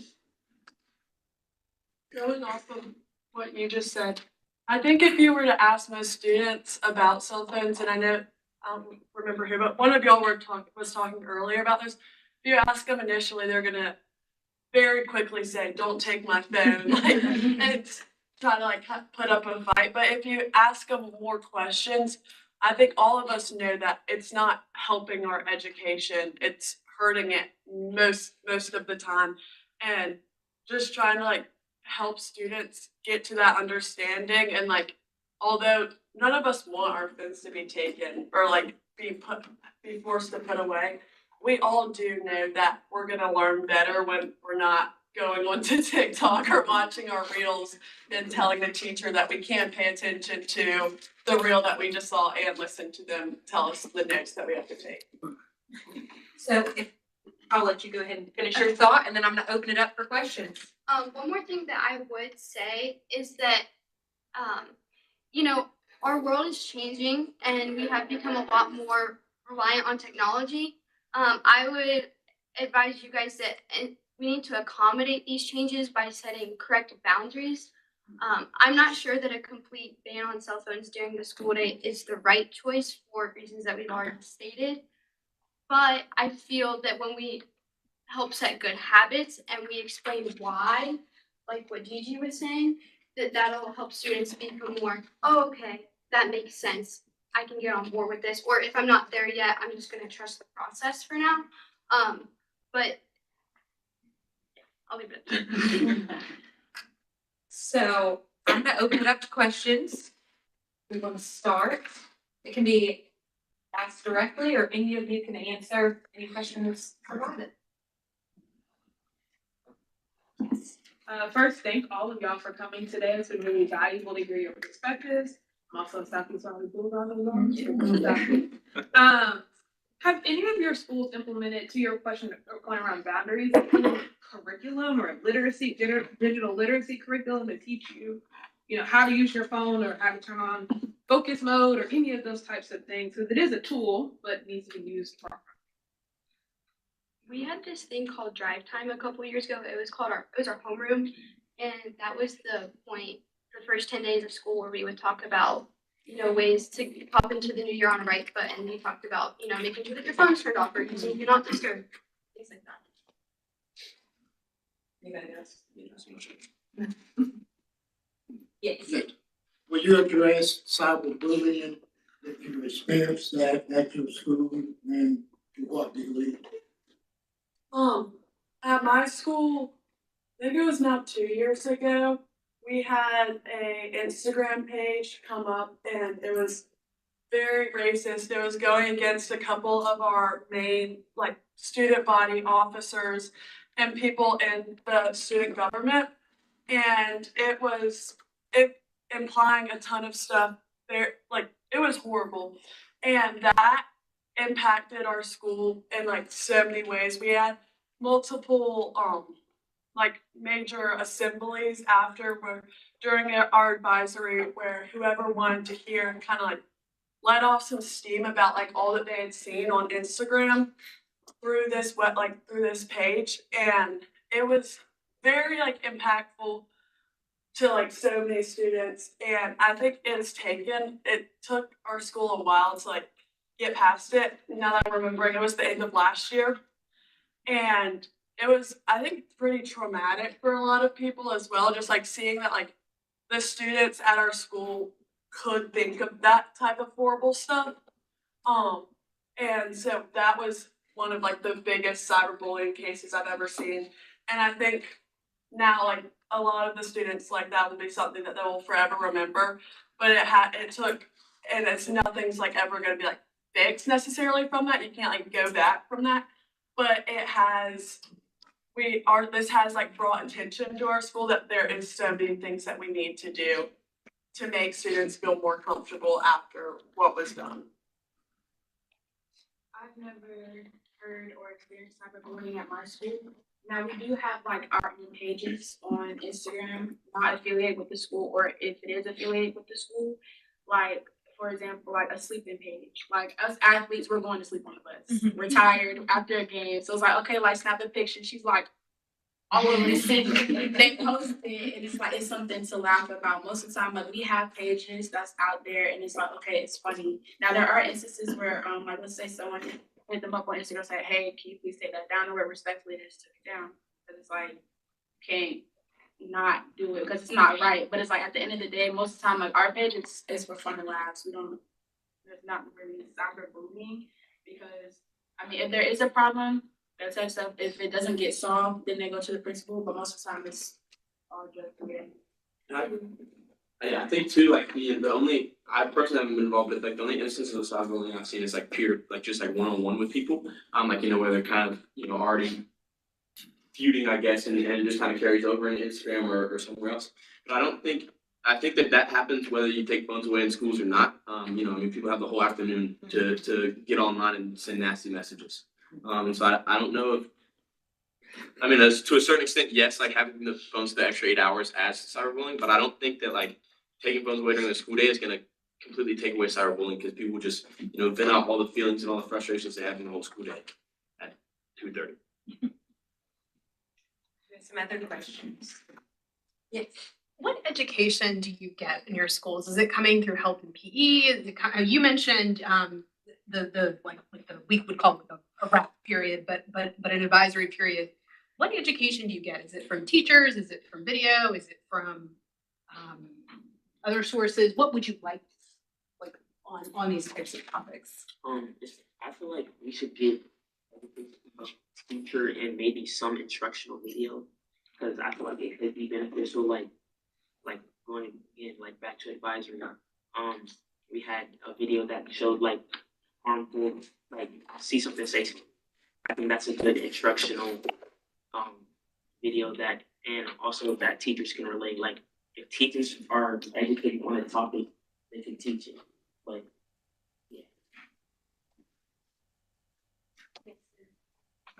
So we talk about the responsibility of teachers and obviously you all being responsible for yourself and navigating this world. What do you think would be helpful for your parents to know, right? Like there are things that I know you don't want apps like Bark that stalk you or Life 360, but some of us parents will do that to you. What responsibility do you think or education do you believe would be helpful for parents in this space to help you guys be successful in school as well, specifically about this issue?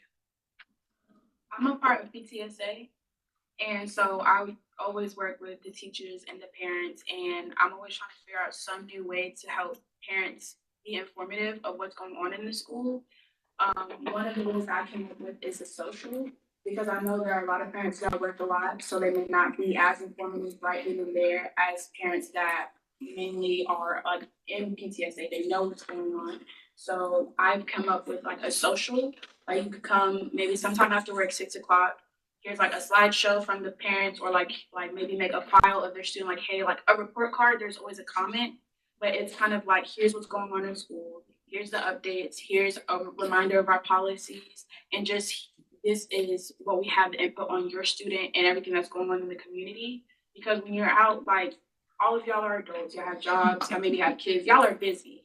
And as grown adults, we're busy too. So thinking about telling our parents everything is not on the radar. Or like you said, Life 360. Like you come to a social and you get that input because as you get older, some parents feel disconnected from their child. And that's your child.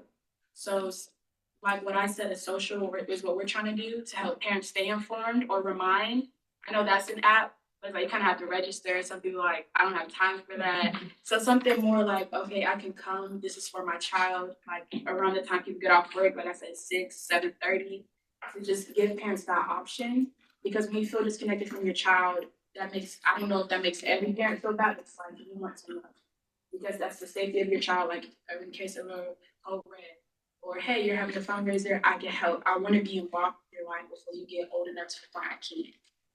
I also think having like the same policy across the board, like in all 8 of my classes would be helpful. I think it's kind of, difficult when like, my mom might know about the red, green, and yellow lights at my school, but she might not, or I might have told her that like in 2 of my classes, my teacher lets us have free reign. And so then like if there is a problem, it might be confusing my mom because she's heard from me that, these 2 teachers are letting me have my phone. So she's, there's no consensus across all 8 of my teachers.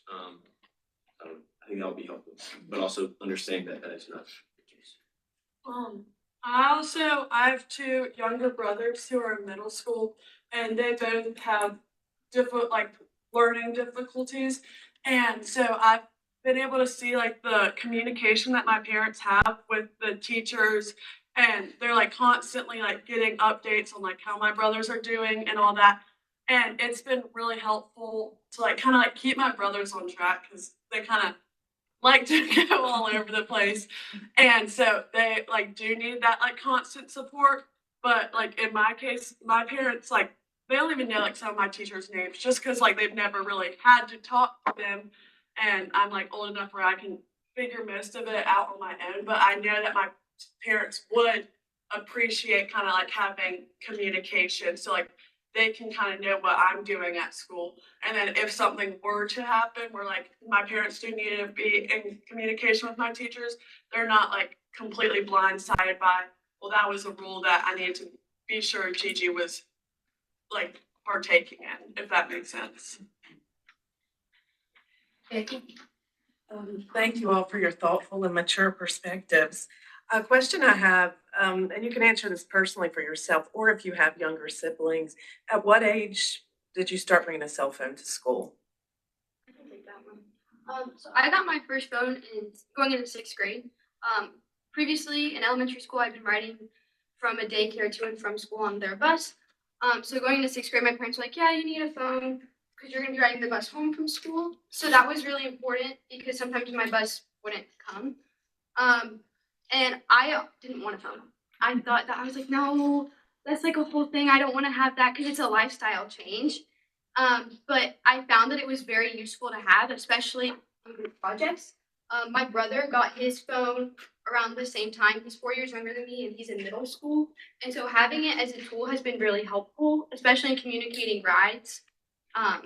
That's the biggest thing I think in middle school. But I know that the phone policy will probably be different for elementary schoolers, middle schoolers, and high schoolers because there's different needs that need to be met. I personally didn't need one in elementary school.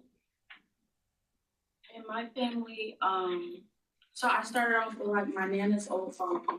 It's this old, like a Microsoft phone. I don't even know what it is. And then it's like we all shared it. Me and my sisters, we shared it because it's like, you don't need your own, like, share this little Microsoft Word phone. And then eventually I got my own tablet. And I was like, okay, what? I got my tablet. I could probably, like, it had restrictions, like you know how on Netflix there's the kid account.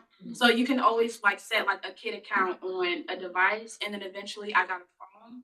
And I've always, like, worked in daycare. And I know this little 6-year-old, she got an iPhone 15. And I said, so I was like, what's going on with the phone? And she was like, oh, well, my mom gave it to me and this, that, and the third. And I was like, okay, so at some point it can't be around the other kids. Because like when you go to school with the phone and no one else has a phone, like that kind of goes back to the home, like, oh, I want a phone. But it's like, I feel like gradually allowing a kid to have some type of device, whether it starts with sharing with their siblings and then you get a tablet and then you get a phone. I probably didn't get like my own cell phone till maybe like 4th, 5th grade when I really started being more into clubs and activities, staying after school, helping with the community. So I would say it really depends on the child because you have your own relationship with your child to know how responsible they are, how much trust you have in them. And it's a phone, it's money, it's this, that. So it's like, am I really putting this trust into you giving me that chance? So to start that off, share a phone, get a tablet before you get that big step of having their own phone because that really leads into freedom. So I really think it depends on the child because you know your child best than anybody else. All right, we're gonna take this last question. I know they're just so informative. We wish we could have you guys all day. But okay. I was wanting to know, do y'all hold y'all classmate accountable? During my walk around campus and I glance inside the classrooms and I see students with their books open and have their cell phones right there. And I was wondering, do y'all talk to the other students about losing out privileges? Because as the teachers done gave instructions in the classes, everybody's doing their work and you have students. When I glance in there and the teacher's grading papers, and here I am looking through the class and they play on their phone and it looks like they're doing their work. So do y'all look over and say, hey, cut it out or what? It's kind of, it depends. Like if it's one of my really close friends, like, hey, like we gotta lock in now. But if it's just one of my classmates that I'm not really close with, I kind of like to mind my own business. I don't like to get in their stuff. So but if it's one of my friends, I'll say something sometimes. Same. Yeah. It's hard to like go to someone that you don't really know and hold them accountable, especially. Yeah, because snitches get stitches. I agree with her, like, if you don't know, mind your business. But there's sometimes in class where the teacher's like, okay, because it's such and such, we gotta shut this down. Everybody's like, then everyone holds them accountable because it's like, it's like our chance. Yeah. So I feel like that's something different. Like, you don't know nobody, I'm not in trouble, you're not in trouble. let's cut it. But it's like then when the teacher's like, okay, now we gotta shut it down because such and such, then that kind of brings that vibe in the classroom with like, okay, we know Miss Smith not playing. So we all gotta lock in. And sometimes teachers will call them out too. Like you were saying, one of my favorite teachers, she'll Susan! And like, public humiliation, everybody turns to look and you're like on your phone or something. So. Well, we want to thank you guys for being here. Your insight, you're the reason why we're here. I hope that you realize that, and I hope that you realize that people care about you. I went and visited, I have to share this really quick. I went and visited a teacher who's been teaching for 69 years. She's 93 years old. She teaches high school in Columbus County, and her name is Miss Davis. And I asked her about the issue with cell phones. I knew I would be here.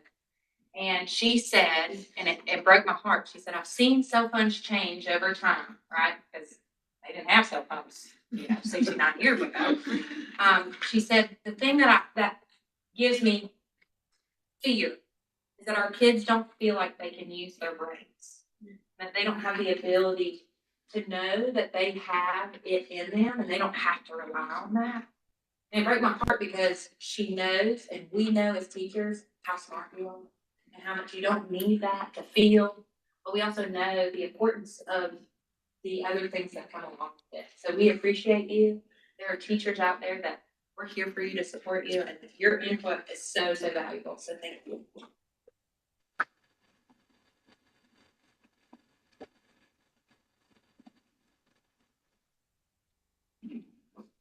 And thank you, students. Really appreciate you guys coming in. And we're going to turn to our next topic. So you guys are free to stay or you're free to go. Do whatever you like. Don't use your cell phone. And so we're going to turn our attention to Common Sense Media. We're really happy today. Okay, we're happy to have Common Sense Media. Right, and we're blessed who are experts in this topic to discuss, they teach and nationwide. But we're here to go ahead and they're going to give us data on personal communication devices, the effectiveness in the classroom, and then also recommendations for best practices. And so there are copies on SharePoint of their actual slides, so you don't have to write down with you unless you printed them out. Oh, you do? Just kidding. You have them in person. Yay. So you have them in your packet, and then I'm going to go ahead and turn it over to them for their presentation. Excellent. Thank you. Well, it's morning here in California where we are. It is crack of dawn here for me. And so my name is Sue Thoughts, and I work with Common Sense Education. I'm the Director of Outreach. Merv, would you like to introduce yourself? Sure. It's a pleasure to meet everyone. Crack of dawn as well for myself. I'm the Vice President of Education, Outreach, and Engagement, and I'm here as support in the ongoing conversation, but I'm going to let Sue steer the boat for this presentation as well. And I invite Merv to jump in at any point if he would like to say something, if he can get a word in edgewise. I'm going to do my best to try to share. Optimize for screen and image. Yep, here we go. Let's try to share something. Hold on. Okay, here we go.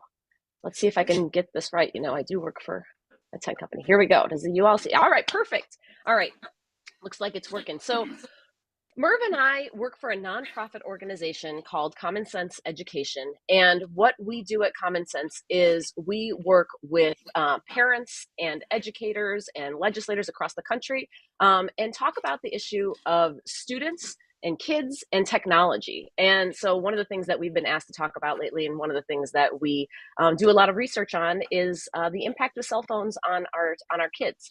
And so I'm just going to share a little bit today about some of the research that we have been seeing lately, some of the trends, as well as some of the ways in which we have been advising folks around cell phone bans and what to do in schools.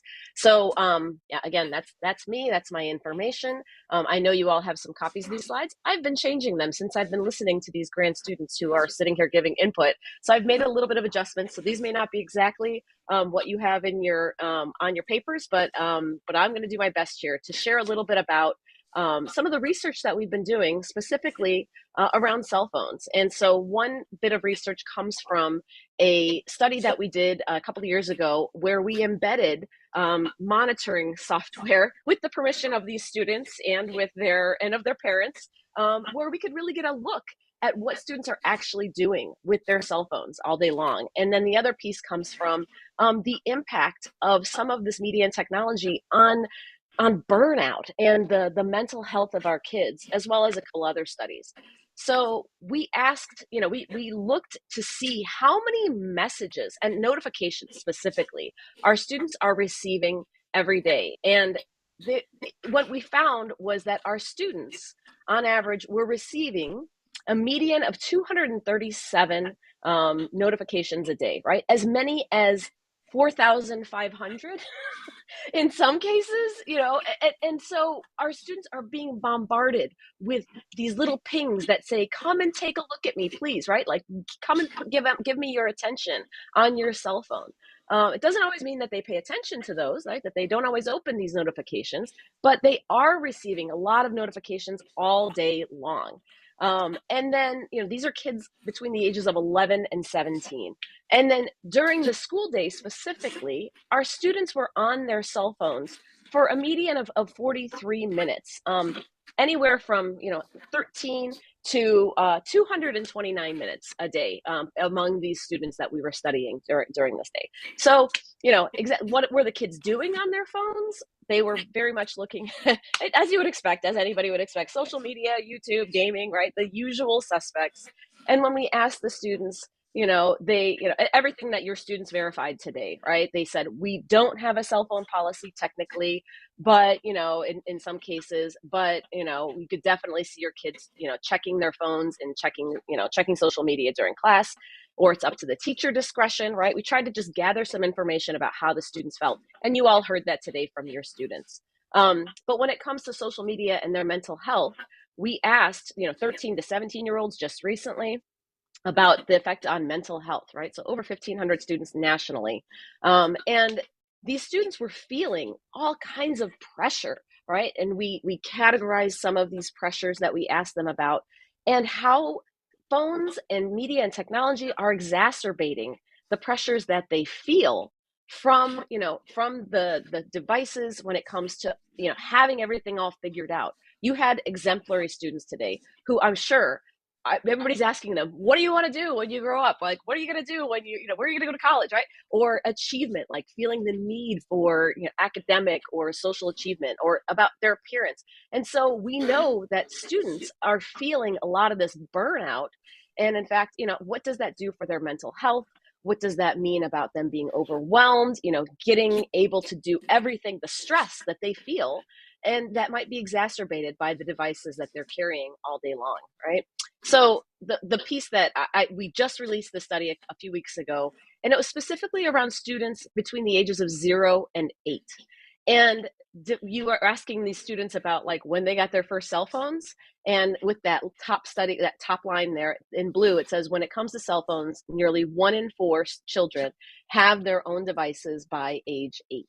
And so, this issue is not going away. It is not something that, that we are going to be seeing slowing up anytime soon. Children ages 8 and younger are spending about 2.5 hours a day with their screen media. But the thing that I found most interesting was this emotional regulation. And with about 1 in 5 children using devices for comfort at mealtime or to fall asleep. So, we have about 20% of kids using devices for comfort. And so, what kind of implications does that have on them during the school day when we are saying, take away these cell phones? And I am not saying, you should not be taking away cell phones during the school day. I'm just advocating that we be mindful in this process about the ways in which we are removing cell phones from student classrooms and from their hands, because a lot of them are using these cell phones for, for communication and these tools and all you say, but really sometimes for comfort And we need to reteach them how to communicate with their peers. We need to reteach them how to, emotionally regulate in some ways. We can't forget that piece, I guess, is one thing that I've been advocating for, is not just the ban, but also understanding student well-being and how to make sure that we are creating a healthy learning environment. That is the goal. It is not just about removing cell phones. It is about creating that healthy learning environment, which comes Sue? with not, yeah, please. I would also just say this was a 0 to 8 study. I know Sue wasn't wrong when she says getting in a word edgewise. This was a 0 to 8 study, but I would encourage you all to take a look at your own use when you walk into your local coffee shop or when you walk into an elevator. The unease or the discomfort where you feel like you need to pull your phone to re-regulate your own emotion, and how are we role modeling that, not just for our 0 to 8, but for our kids across the board, let alone ourselves. So as we looked at that research, it was very specific to that age range, but a lot of these have direct hallmarks into the way that we then kind of age up our own experience, where our teens are now and where we are even as adults using technology. That is us. That is us for sure. And this, like, I always say that when I'm sitting here and I'm like, oh, I'm so stressed. I have 5 projects I need to get done in the next hour. I sometimes will pull out, the cat video or something just to kind of, take a breather for a second, right? And our students are feeling the same way. You're sitting in math class and you don't know exactly what's going on. How do you cope with that feeling, right? And how do we help our students? And so when it comes to some of this like healthy learning environment piece, we need to focus on student well-being. We're trying to make sure that our students have that face-to-face social interaction.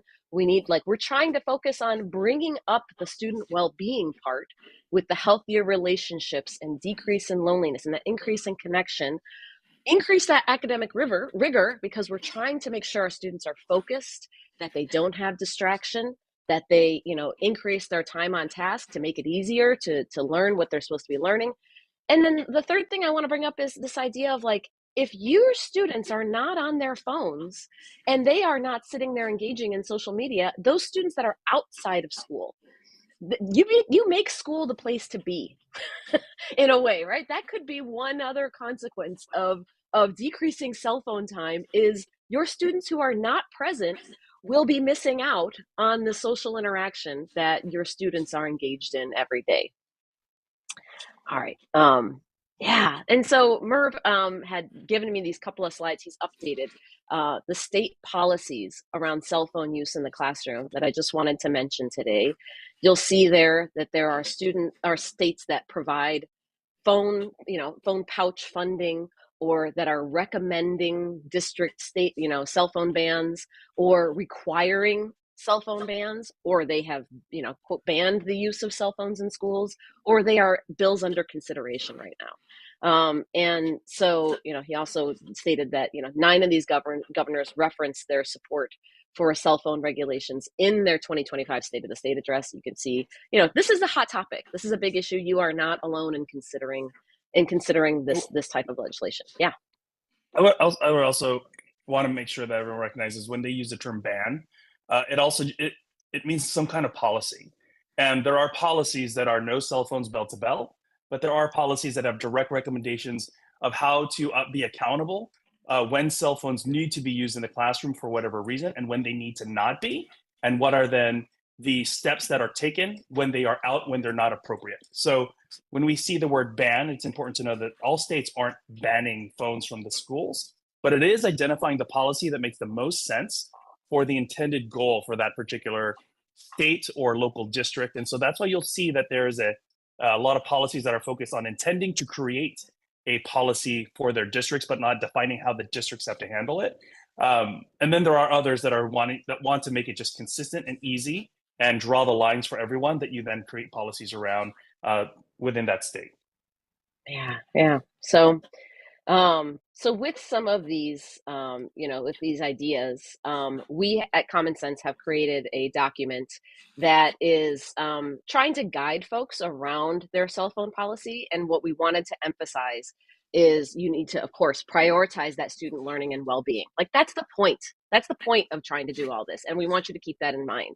Allow teachers teachers are getting a bulk of the pressure and the policing and the, being the bad guys in a lot of these ways. And so allowing teachers to really focus on instruction needs to be a priority and have those positive student relationships as opposed to always being, the person who's taking away the phone.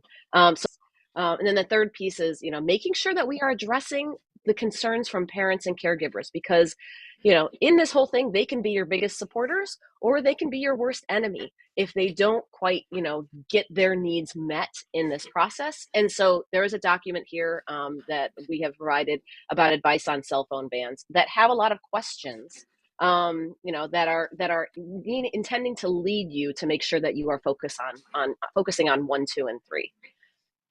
So that I hope is provided for you. If not, there's a link there in these slides directly to that. And I also just wanted to share that it's one thing to limit cell phone use in the classroom. It's another thing to think about how is it going to be implemented, right? And so we have a few different styles of implementation that I have been collecting. For example, this idea of like you're putting your devices into a pouch, or I have heard of a tech solution that also essentially is a pouch, but by locking down the phones during the day. I've seen this given to me a couple times recently. So it's essentially like an electronic pouch, or you are physically putting your phones in your lockers all day. They are not to be taken out. You can maybe access them during, hall pass time, but, and so I've listed out some of these types of bans, a cell phone collection where you're physically collecting phones, in a central place, or you just leave with your students all day long, out of sight and silent, where your students have control of their phones all day, but they cannot take them out. Or in the classroom, we talked about, shoe boxes or shoe trees that are, up to the teacher. And so I've outlined some of the benefits and some of the challenges that we have heard from various schools talking about the ways they implement them. Anything else? All right. I've also included a couple of example policies that we've seen. For example, Loudoun County has not only, what I liked about this example is I have a link here to their full policy. And then I also, for a while they had this easy to read version of it that allows for strong communication out to families and to students. So they had the legalese version, and then they also had the quick facts, right, version that I liked when it came to implementation.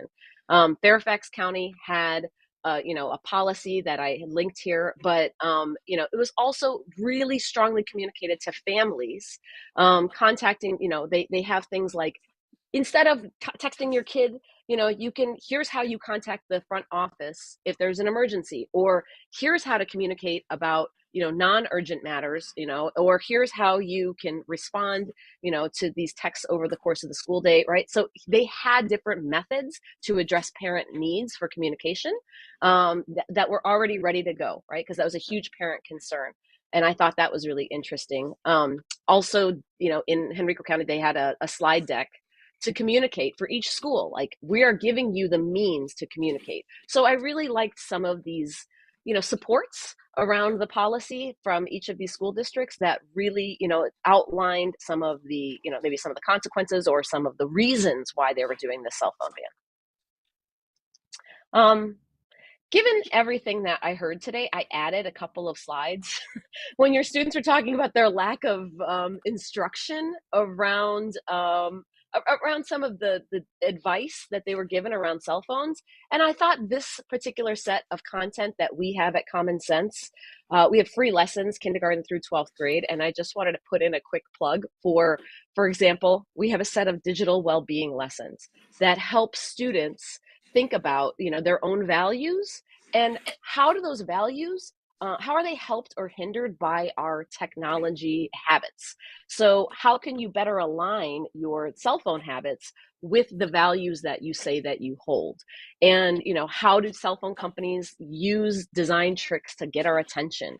Or what are some of the thinking traps that we fall into when we're using social media? And then how do we better our habits, right? So that's just one example of one set of content that we have at Common Sense, free and available to students and teachers, including kindergarten through 5th grade lessons as well. Kindergarten through 12th grade, but these are specifically about your devices, including a full set of media balance and well-being, privacy, cyberbullying was mentioned, right? We have all kinds of content available, free and available to all educators. So I'm going to step back, and that's all I'm going to say for now. Elena, if there's anything else that you wanted me to talk about, by all means, I'm happy to share. We're gonna open it up for questions. So you can hear it, right, Sue? Yeah, I can hear everything. Yeah. So if anybody has a question specifically. Yes, go ahead. Have you seen, in different states or different models, how they have defined the cell phone versus the watch versus the tablet? That delineation and if how it's impacted success or some of the outcomes you're looking for?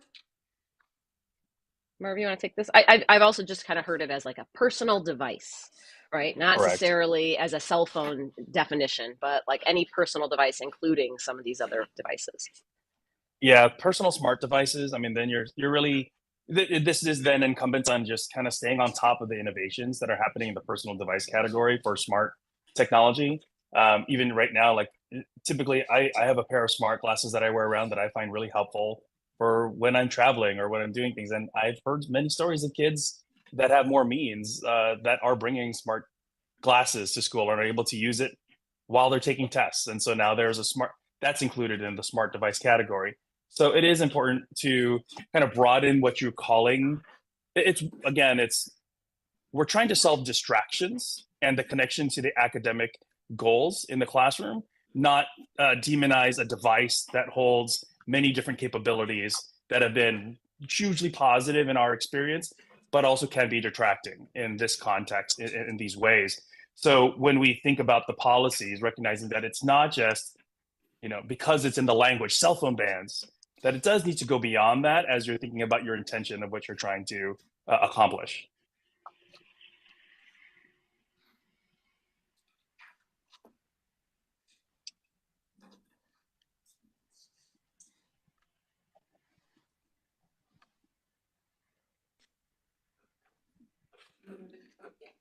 Yeah, quick question. Was looking through the various states that you pulled policies out from, and a lot of them do talk about bans and pouches and lockers and whatever. And Merv, I heard you talk about, it does need to go beyond that. And one of the things that really stuck out to me from the students was about an opportunity to help them learn how to regulate themselves. And I'm curious if there's any state policies that maybe you could point us in the direction to that really get into that, or maybe even it's not in policy, but in practice in certain states. So I'll also talk about some of the practice, but I will share that one of the first ones that I saw earlier last year that was submitted in Idaho was a cell phone ban or cell phone policy that also included the expectation for social media training as a part of the policy directly. Now, other states have them separate. There are expectations in other states around media literacy, digital citizenship, and cyberbullying, obviously. So there are those, but they are often disconnected. Theirs was the first one that I saw that had it embedded in the actual policy with an expectation for removing phones and explicitly requiring social media training and support, because they recognize that there is a development of agency and a restriction that coexists in that policy. And how do you then kind of build the expectation for that child who, when they go home, has that phone and it then jumps right back. So are we creating actual transferable skills from removing a phone in the classroom that we know will be put into not question, but put into their day-to-day when they go home, right?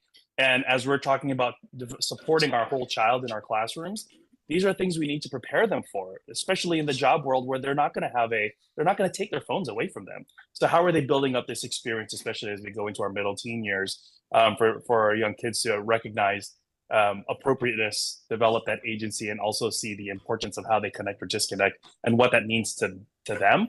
These conversations are incredibly important, as much as providing the space to learn in an effective and efficient way. Sue, some of your experiences with working with specific districts? I guess I just wanted to think about, we're working with the state of Connecticut right now. where they have adopted the Common Sense Content as their digital citizenship and digital literacy provider, right? And one of the reasons that they did this is because they have a huge artificial intelligence, pilot going on right now across the state. And so, I mean, I think it needs to be brought up. I know it's not part of this conversation, but as folks are thinking about preparing their students for all of this artificial intelligence that is part of the technology, they are bringing in not only all of this, understanding of privacy, of the implications on our social, emotional, and mental health, but also, preparing students for, understanding misinformation and, understanding ethics when it comes to the use of artificial intelligence and any kind of technology, going forward. And so they really have made sure that all students are receiving as kind of a driver's license, right? A preparation for the use of technology. They're requiring that students are given some sort of instruction and skills around the use of media and technology before they advocate for this huge artificial intelligence pilot that they're doing. So it has been brought in, sometimes at the state level or at the county or the district level, where they say, here's what we expect of you in order to be able to make sure that you are fully preparing your students for this digital world. Yeah, I mean, I thought that was an interesting comment from the student, but I worry this idea of kids need their phones because they need to know how to use it as an adult is a race to the bottom. With alcohol, alcohol is a big part of a lot of adult life. It can be a part of work, social activities, and yet we don't say, well, go ahead and get started, as a teenager, because you're going to need to know how to regulate that, later on. But we do have education around it, and maybe that's a poor analogy, but I don't know. I just think it's a race to the bottom. You're going to need to do it eventually, so go ahead and do it now while your brain is still, developing. 100%. I come from a public health background and specifically in adolescent health. And I think that what you're saying is spot on. I think, from a public health perspective, we try to provide education around, we know that kids are going to be doing risky behavior, right? That's part of their child development. That is part, as you become a teen, you engage in more risk. And so you talk about alcohol, I talk about sex education when it comes to some of this and trying to think about, here are some of the risks that and real conversations, not only about the risks and the benefits and fully understanding what are you getting into and how does this impact your brain and how does this impact yourself socially, right? And emotionally, and fully preparing our students to understand the risks around all of these types of behaviors that they might be engaging in the future. So it's not just about giving them the device and saying, all right, you better try it out now, right? It is about fully giving them the big picture and understanding what are the risks and benefits of all of these things that you might be encountering in the future. Murph? Yeah, I would say that there's two ways to look at digital literacy as we think about kind of these this conversation, and especially kind of the goal that was mentioned by the student perspective as well as of our goals. Now, the reality is we know that kids are being introduced to technology way younger in this day and age. We also know that many of our kids know much more about the tools and the technology than we do as educators or even as community members or families looking to support them. So the challenge of them getting a good sense of how to use these tools, I mean, they're already ahead of that. So that's not necessarily something that needs to be achieved in the classroom. However, if there are ways to help them optimize the way that they use a piece of technology because of the effectiveness in what it's trying to achieve, again, not because it's cool and glitzy and really fun, but it has a real effectiveness. Now we're talking pedagogical value here.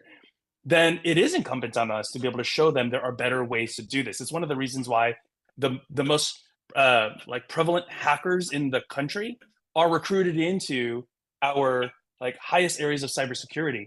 How do we teach them to be better stewards of their talents versus getting stuck in kind of the deep side of the technology spectrum? And I know that's kind of the extremes of it all, but the reality is kids can do amazing things when given really amazing opportunities and given really great resources and tools. But we need to guide them through how to do that. It doesn't mean that they need to keep a phone in a classroom, because even for me, when I'm teaching in the classroom, or if I get the opportunity to be back in the classroom, and my main point It's to get them to get into some collaborative discussion that requires zero device. It requires a face-to-face. So just being very intentional with that can still meet and achieve the goals for preparedness, right? I also want to add that just because they're digital natives and they know how to use their phones with great deftness doesn't mean that they know how to use technology for academic learning, for efficiency, for, for production. And, so how are we creating our schools as a space where, like everybody is one-to-one at this point. Our students are not, I'm assuming that North Carolina students all have device access in their classrooms, and the cell phones are not the only device that they have. There is technology in their, in the one-to-one devices that they are provided by their schools. And so there are other means of technology education besides their cell phones. Cell phones are the ones that they're used to because that's what they use all day long. But how are we helping them be productive users of technology, in other ways as well? Of the bands that you've seen, which ones do you think are most effective? I would say it's to be seen. I would say the reality is there's a lot of, it's very easy to tack on to the things that we really want to celebrate and the things that, maybe are not as positive, right? It's one of the reasons why the conversation around bands has really grown very fast, because it's so easy to see all the bad that that we connect with in terms of distraction, in terms of coordination of meanness and bullying and things like that. There have been many, many, many great stories that have been shared for folks that have put these policies in place where their kids are feeling more connected, are starting to see academic rise. And I think that's amazing and that's great, but it's not across the board. I think the most important, and because the longitudinal study on that is still very, very short, they haven't really been able to see any kind of really long standing applications. And if anything, they're seeing them mostly in their direct academic presence and not in their standards assessments across the years. So I'd say the most important thing we can do right now, as we think about the policies we put in place, is there flexibility in the policies for when we need to make shifts and adjustments in the future. I would say one big thing that I'm hearing a lot from folks is we're really excited about where we are right now with this policy. However, with all the budget cuts and all the funding being pulled away, we are consolidating and consolidating. We have not accounted for kind of our device refresh needs, and that's a huge cost. And if that device refresh funding is not in place and we have devices continue to break down, how do we continue to maintain the type of instructional practice that we've developed in these past few years where we have found some promise? We might need to bring devices back again in some shape or form. So there is a flexibility of recognition that needs to be kind of addressed on just the budgetary side of things for access to technology. But I would say there's not a finite research piece out there that shows that doing this is incrementally changing the direction for our kids in terms of where they are with academics. It is still to be seen. But again, I will say there have been so many bright stars that have showed that this was incredibly helpful. And I look forward to seeing how those bright stars show consistency. I want to say that I think of, success in this area as loud lunchrooms, right? like kids who are talking to each other, engaging with each other. Like that is one marker of success that I have heard a lot about, is the return of students engaging socially with each other. The other piece that I feel like is a huge part of success is, I've mentioned it a few times, but the communication with families in really understanding why this is important and what are their concerns, and how are we as a district who is implementing this ban, how are we addressing the family concerns and giving workarounds for the ways in which they want to communicate with their students and allaying the fears that they have. And so, the best rollouts that I have seen have involved families in the process, have involved students in the process, and really getting a lot of buy-in by hearing them out and addressing their biggest worries. And so that to me, and then those that have transitioned their students with support during this process. So their students and their teachers, most importantly, have the ability to address some of those social and emotional concerns about removing the cell phones.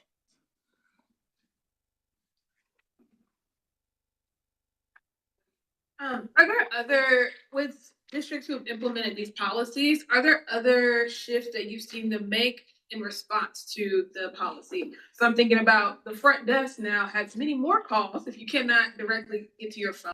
Are there other things that they had to consider as they were implementing this?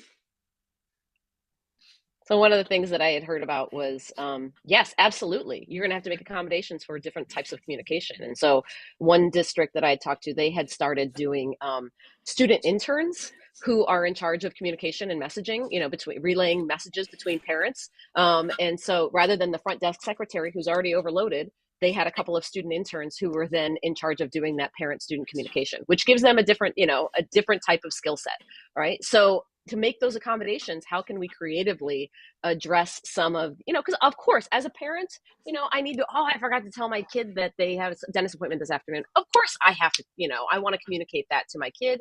And so those were some of the workarounds and some of the systems that needed to be changed. Also different types of systems between, on their iPads, for example, or whatever, their Chromebooks. And so how can parents, have a line of communication to their students or to teachers in that way as well?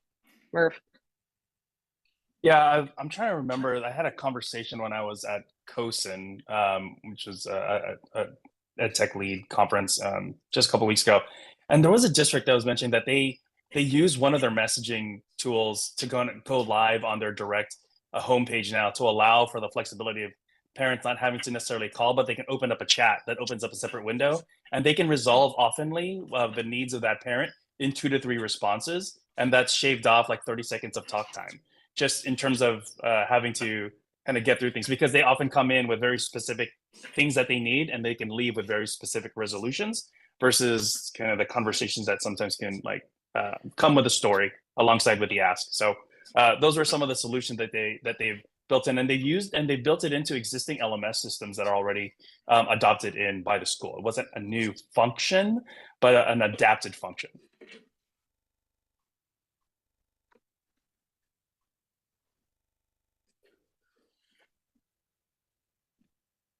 I will say this though, once you have something in place and that it's been communicated to families, it's almost like a theory of change. What is the process and how you want parents to change? It's not that you want them to maintain the amount of time they reach out to their kid in the day. I will be clear that in those notifications we saw with kids, a good percentage of those notifications were coming from parents. And so how do we get parents to change their mindset in the frequency of how they reach out to their child at school? Part of that will also diminish kind of the frequency when they kind of also recognize kind of their role in this. Do I really need to be contacting them this many times?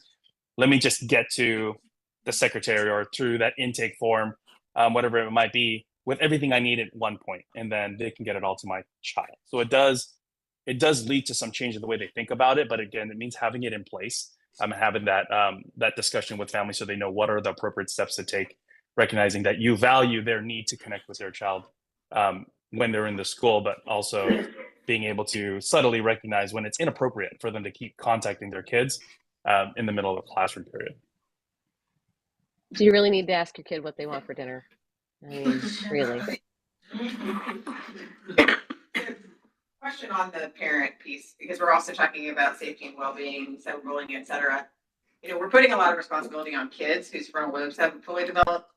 And we haven't really talked about the parent piece and the responsibility of a parent being a good steward and monitoring behavior for kids on their devices, with the ability to lock them, turn them off, use an app to go ahead and monitor what's going on, et cetera. What points or thoughts do you guys have on that piece? Because we're asking teachers to have a lot of responsibility, students to have a lot of responsibility, but parents ultimately are the ones who bought the device, are paying for the cell phone plan, and subsequently allowing their children to have some type of interaction. Do you guys have thoughts on that and what has been helpful in your work? Yeah, so our whole focus is when we work with schools or provide resources or create the content that we create, there is a whole community approach intention in the way that we develop our content. So the lessons that Sue was talking about, even the ones that she was giving some examples, those all have a connection to a parent piece, something that's meant to go home or something that's meant to be used in any kind of context where you're bringing families together. The conversations are just as important for families because, as I mentioned, like our main goal is how do we develop transferable skills for kids to, think about the way they use media and technology, not just in the classroom, but when they come home and they're in their bedrooms at 9 o'clock at night and for some reason have their phone with them. There is still this, there's an inconsistency in how we see devices following kids, into their bedrooms, and they should all be maybe in one place, at night charging. Well, you'll find that their parents also bring them into their own room. So there is a conversation to be had with families, and whether or not it is you all having the direct conversation with them, we've created resources to directly go to parents and caregivers so they can at least understand what are their kids talking about in regards to these conversations, and how do they start to either reinforce or take into account the way that they're using media and technology for themselves. It's a whole different kind of set of resources that are available on our site alongside with the lessons, but they are there. And I also want to emphasize that, every parent is given an acceptable use policy to sign at the beginning of the year. And it is usually a document of straight up legalese that no parent reads and they blindly sign, and every student signs this document, right? I've been making this push to technology departments at various education, at various districts to say, listen, this is your introduction to your families. This is your welcome. How do you make that document something where it is you're introducing yourself as a partner in learning? And so how do we make that document something that is understandable, is in plain language, or an interpretation in plain language? How do we have our students understand this document as well, because it's the beginning of a conversation. And so how do you begin that conversation at the beginning of the year, setting expectations, introducing yourself, saying what your purpose is, and then also continuing that conversation throughout the school year. And our cell phone policies and the work that we're doing to try to understand how technology can be used appropriately in the school place, and then as well as in home, and the supports that you can provide as a parent to make your students successful. This is often, there's a big, huge wall oftentimes between technology departments and instruction and parents. And how do we put them in better communication to be able to all be on the same page in support of the student, right? And so a lot of our content and a lot of the resources that we provide at Common Sense are about having that conversation and continually providing parents with support. Because if the parents are not good role models and, do not understand their own technology use and are, inundated and stressed, that is not a very good role model for our kids. And so a lot of the content that we have at Common Sense is very much in support of parents, as well as that, the pieces that for the teachers to use for instruction in class. One of the really creative ways that I've seen this solved, and I haven't seen it here yet, but I've seen it in some schools in the UK. The acceptable use policy, or the RUP, comes with them. They send it digitally as well as in hand, but in the digital version, there's a direct link underneath, and there are these individual YouTube videos that are kids essentially putting it in plain language for parents. And so when they read it and then they click the link, who doesn't want to potentially see their kid or the classroom of their kid, saying, all right, so this means we need to be more responsible when we get home and not just whatever it might be.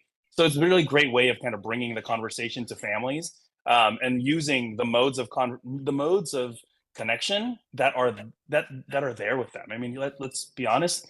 Sometimes reading through those things are so dense, and sometimes I just wish someone would read it to me or give me the highlights. And so it's a great way of meeting them where they're at. We are in a mode where parents, caregivers, even ourselves, and even kids like to listen to information that they need to pay attention to versus have to sit down and read through it all. Again, not to say that we stop people from reading, but if it's like parent or caregiver or an older individual who's kind of done all that and they are in a very busy work day, it is helpful to have this information available in different modalities, something that is replicable throughout the years.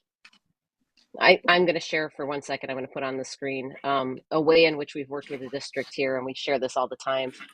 This is an infographic of a tech agreement that we've worked on here in Southern California, where it's just on Canva. This is not anything super fancy, but we give out this example and this template all the time for, you know, to interpret your responsible use policy or your, you know, your acceptable use policy that you have at your school setting. And it's changed based on developmental understanding of your students. So, you know, so this is the ways, and, you know, one of the ways, and, you know, similar to what Merv was just saying.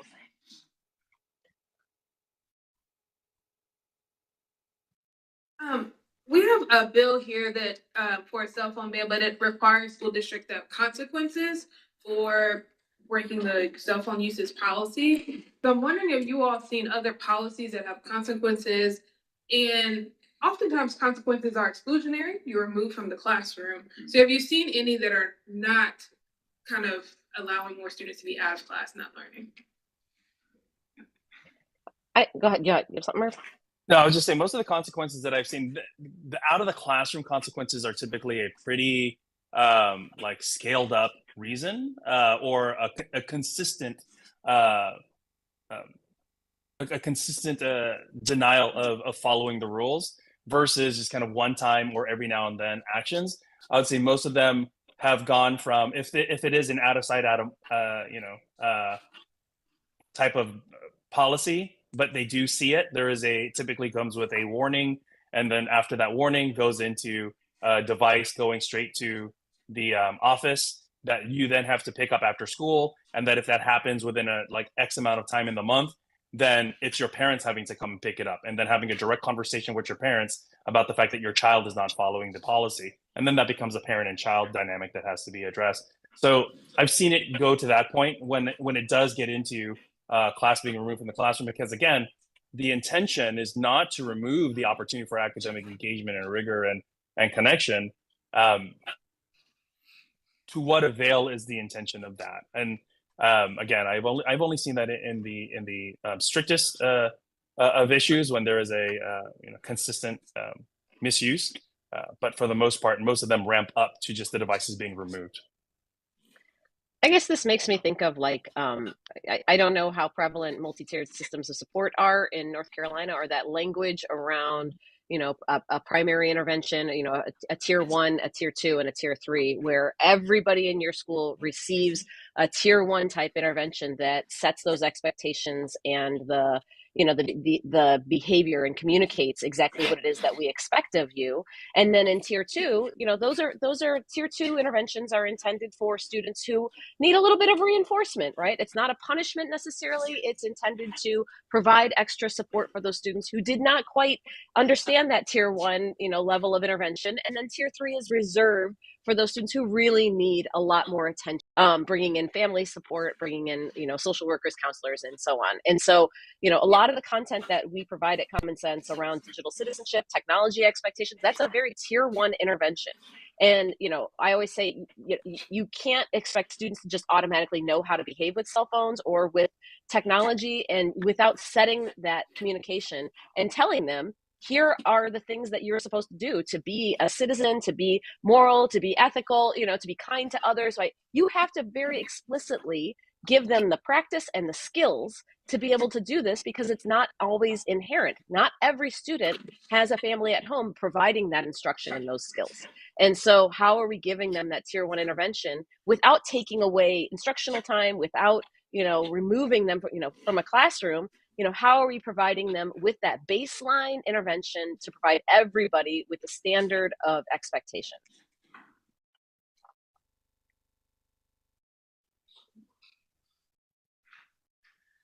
Sue, Merv, we really appreciate you and all this. I know that we have your contact at the end, Sue, of the last slide. Is that correct? I think their email and stuff. So if anybody has any questions or anything like that, we can do that. But we really appreciate your time today. Well, thank you for the opportunity. We've appreciated having the chance to come and chat with you and hear from all of your students today. I got to listen in. And so, yeah, please contact us if you have any questions or need any other resources. Good luck. Happy to be here, happy to support. And yeah, so great to hear the different voices in the room. Really appreciate you all. Thank you a lot. Take care. All right, we're gonna take a 3-minute break really quick. Stand up, stretch, because this is the brainstorming time that we really need everybody's brains ready to go. But we got to start at 11:30. Sound good? All right.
Like, well, given the fact that we had hired the best psychologist in the world to figure out the To addictive addict to- algorithm to yeah. all. Addict our children? Yeah, I'm like, I feel really strongly for Like, where if you're they going. see and this just coming like- up, do they change, like, to change their algorithm and make it worse, you know, like they know this is an effect, so they make changes and try to go against this, you know, so I'm just curious, where they stand on this. I saw yesterday an advertisement for something called Instagram Teen. I don't have teens in my home, so I don't know what that is. It's an account where they're supposed to be able to control what they do, and my response is, you're just not.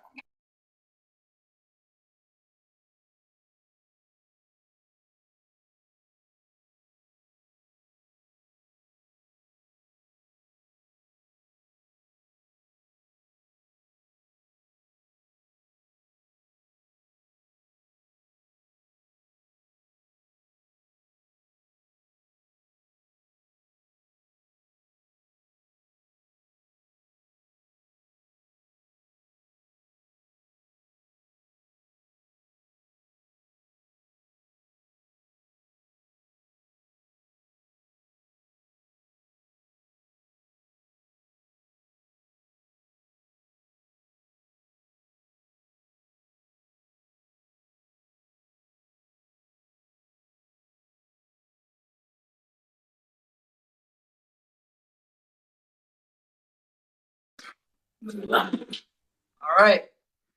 Welcome back, everybody. So what we're gonna do now is some brainstorming, about what we want to put in the best practices guide that we talked about earlier today.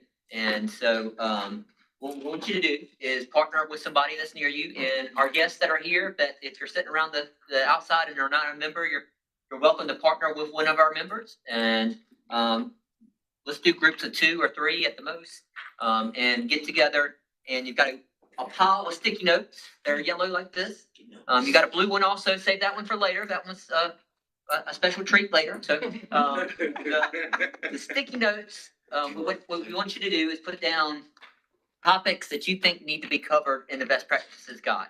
And so you can come up with as many as you want, as many as you have sticky notes for, of topics you think need to be covered in the best practices guide. Things that we need to make sure that we give to school districts to get input. For example, maybe we want to have a part in the best practices guide on getting parent input. And so that would be one example. You don't have to use that one. I'm just saying, you come up with a list of the things that you think need to be covered in that best practices guide. Put it on these sticky notes. We're going to have 10 minutes to partner with somebody next to you to come up with those, and we'll get back together and we'll go from there. One per sticky note. Yeah, one per sticky note.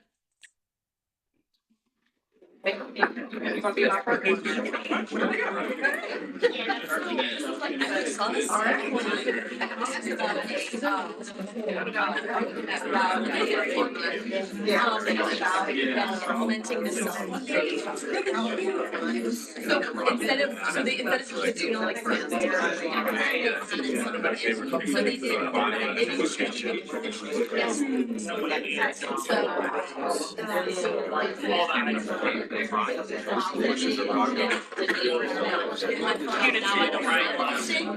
So they talk about. So they used yarn across the they made they did like clubs and to do the knitting. So it's just like a really cool article, but I think of course to take away you know that about with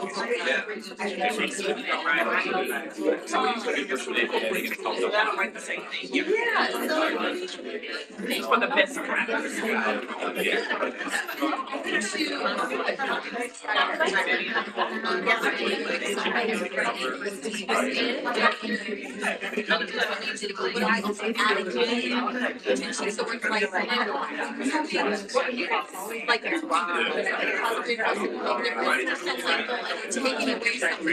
Taking away something I don't learn teach it. You can't just say, you're not gonna ever tell them this. What I'm gonna do is literally it's just making the way that is. Okay. So you're gonna write that on your sticky note? So district leaders, they do listen to your guys' So in every student goal, we are literally having to go through these processes. It's not just, we can't just do something in isolation. It's not.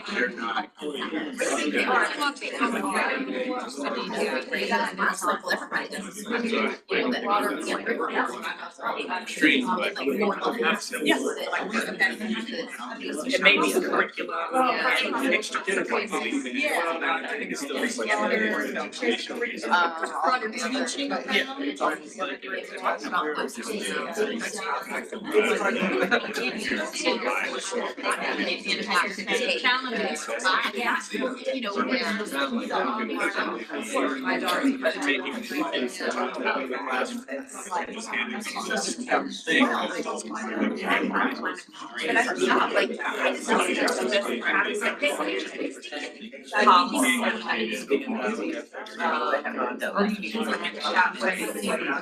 I really like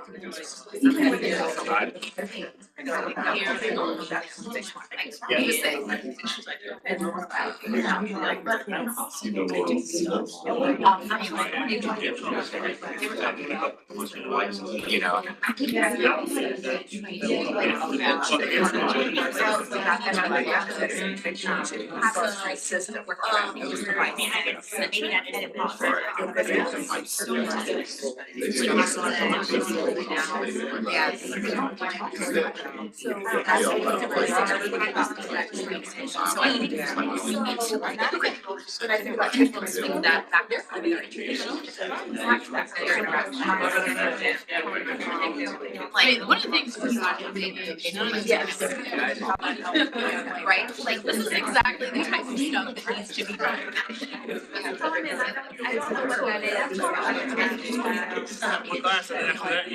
Like if you're just making the workshop, but if somebody put it on the end of the conversation. Right, just those right. So I think data was really and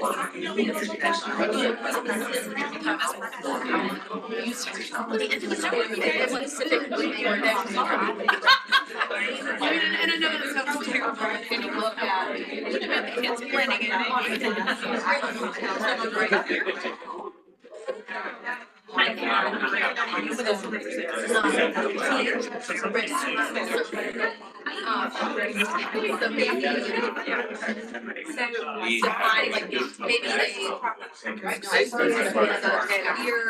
they say overall.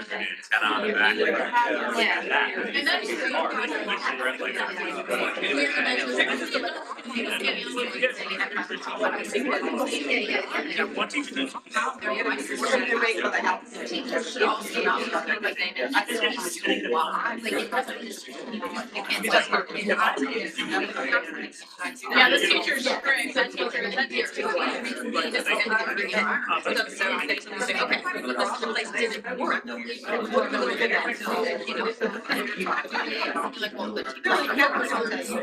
She's no longer teaching. Data related to access. I just, I don't know, what is gonna be the measure of success? All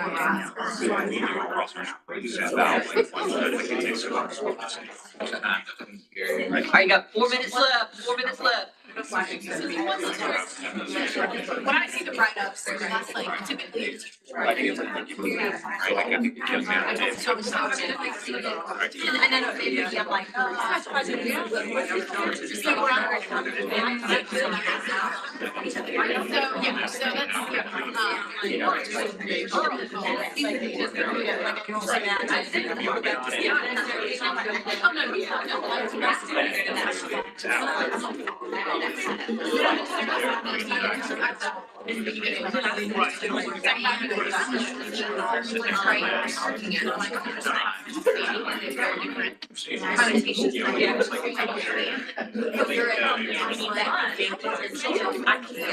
too, yeah, it's like, you're not gonna tell me this, but I can do this. Like, yeah, like, where do you, I can just do it. Right. They have to do the job, do something that. So, like, you have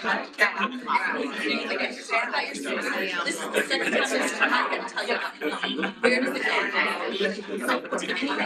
That access. Are you there? When it goes out, or is that an where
This is currently our guy that kids have a lot of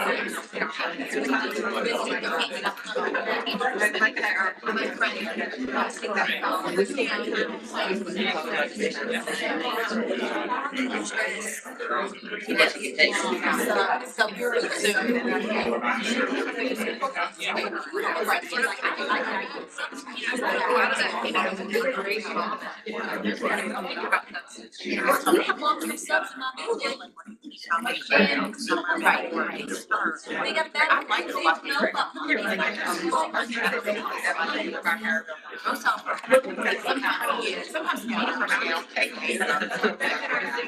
yes, no,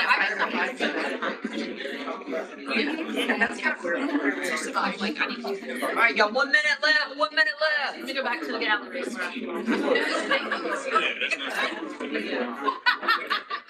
Maybe you need to create some stuff. These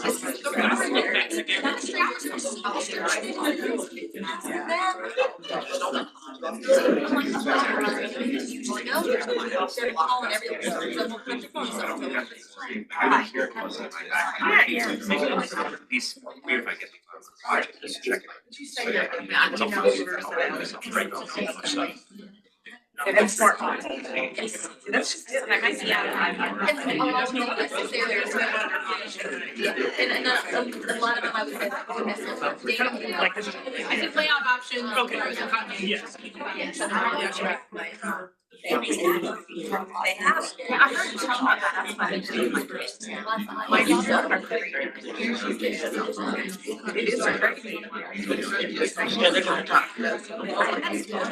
All right, let's get back together. So now that you've come up with a list, a lot of sticky notes, I bet.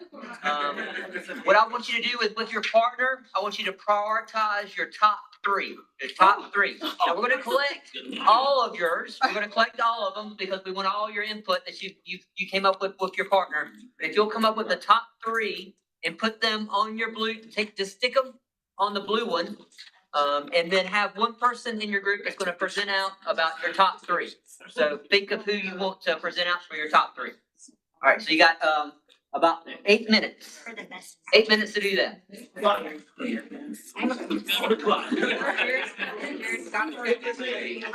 don't need it. These are just my three.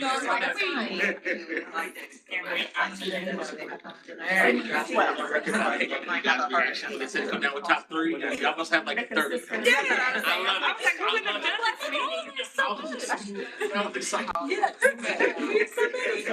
I think there's students where we don't have understanding. Yeah, that's my perspective.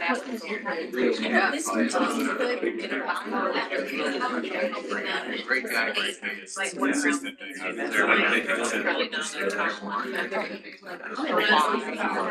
Yes, I definitely.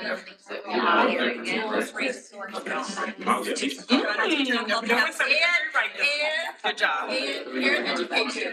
I love it. Do those things that happen. And then you were about the education.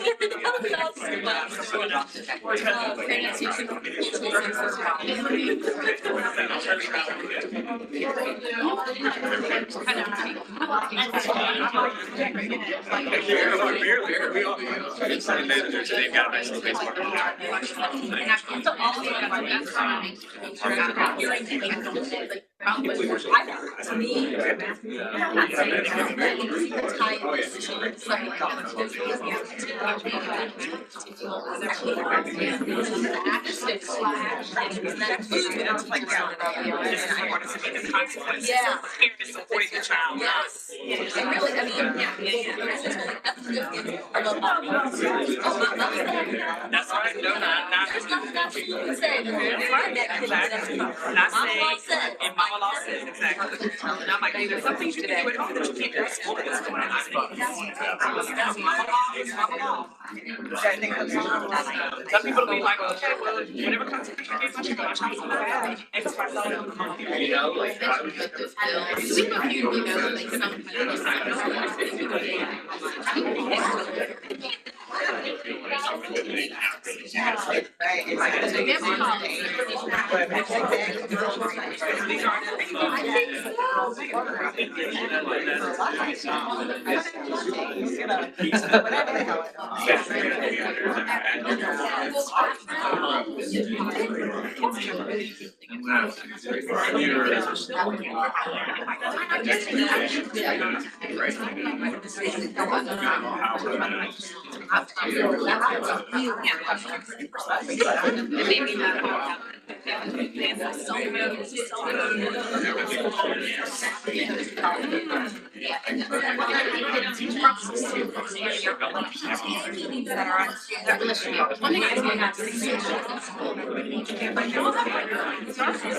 to me, that's fine.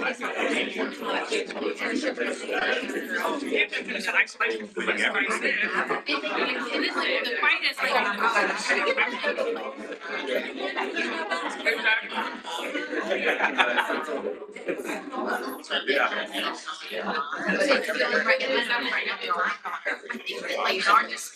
heard some things like you guys go like not like kind of like a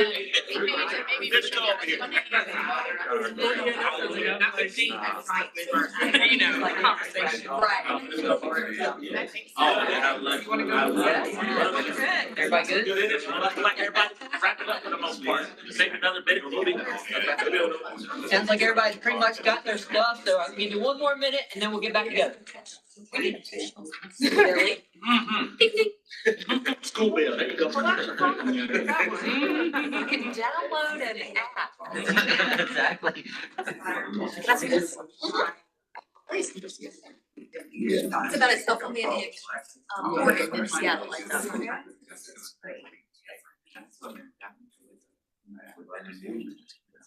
It got quiet, so I think that means most people are done. We're gonna go around the room and let people kind of highlight the top three that they have. So y'all wanna go first?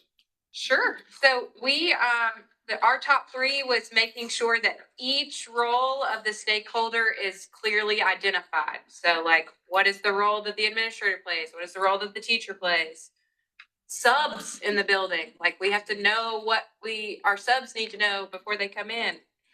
Students, SROs, parents. And then we talked about with the flexibility that districts have, my district would not have enough money to do the yonder pouches, but if we are doing it, it's very important that wherever they decide to use, that each teacher in the building is using that exact same model. So even if it's a cubby hole thing, they all have to be the same cubby holes.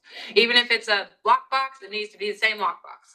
And then we talked about the expectations and systems in place for communication with parents and how to, the education and impact of the usage for our parents to be aware of so that they understand why we want to implement this in the first place. Okay. Next group.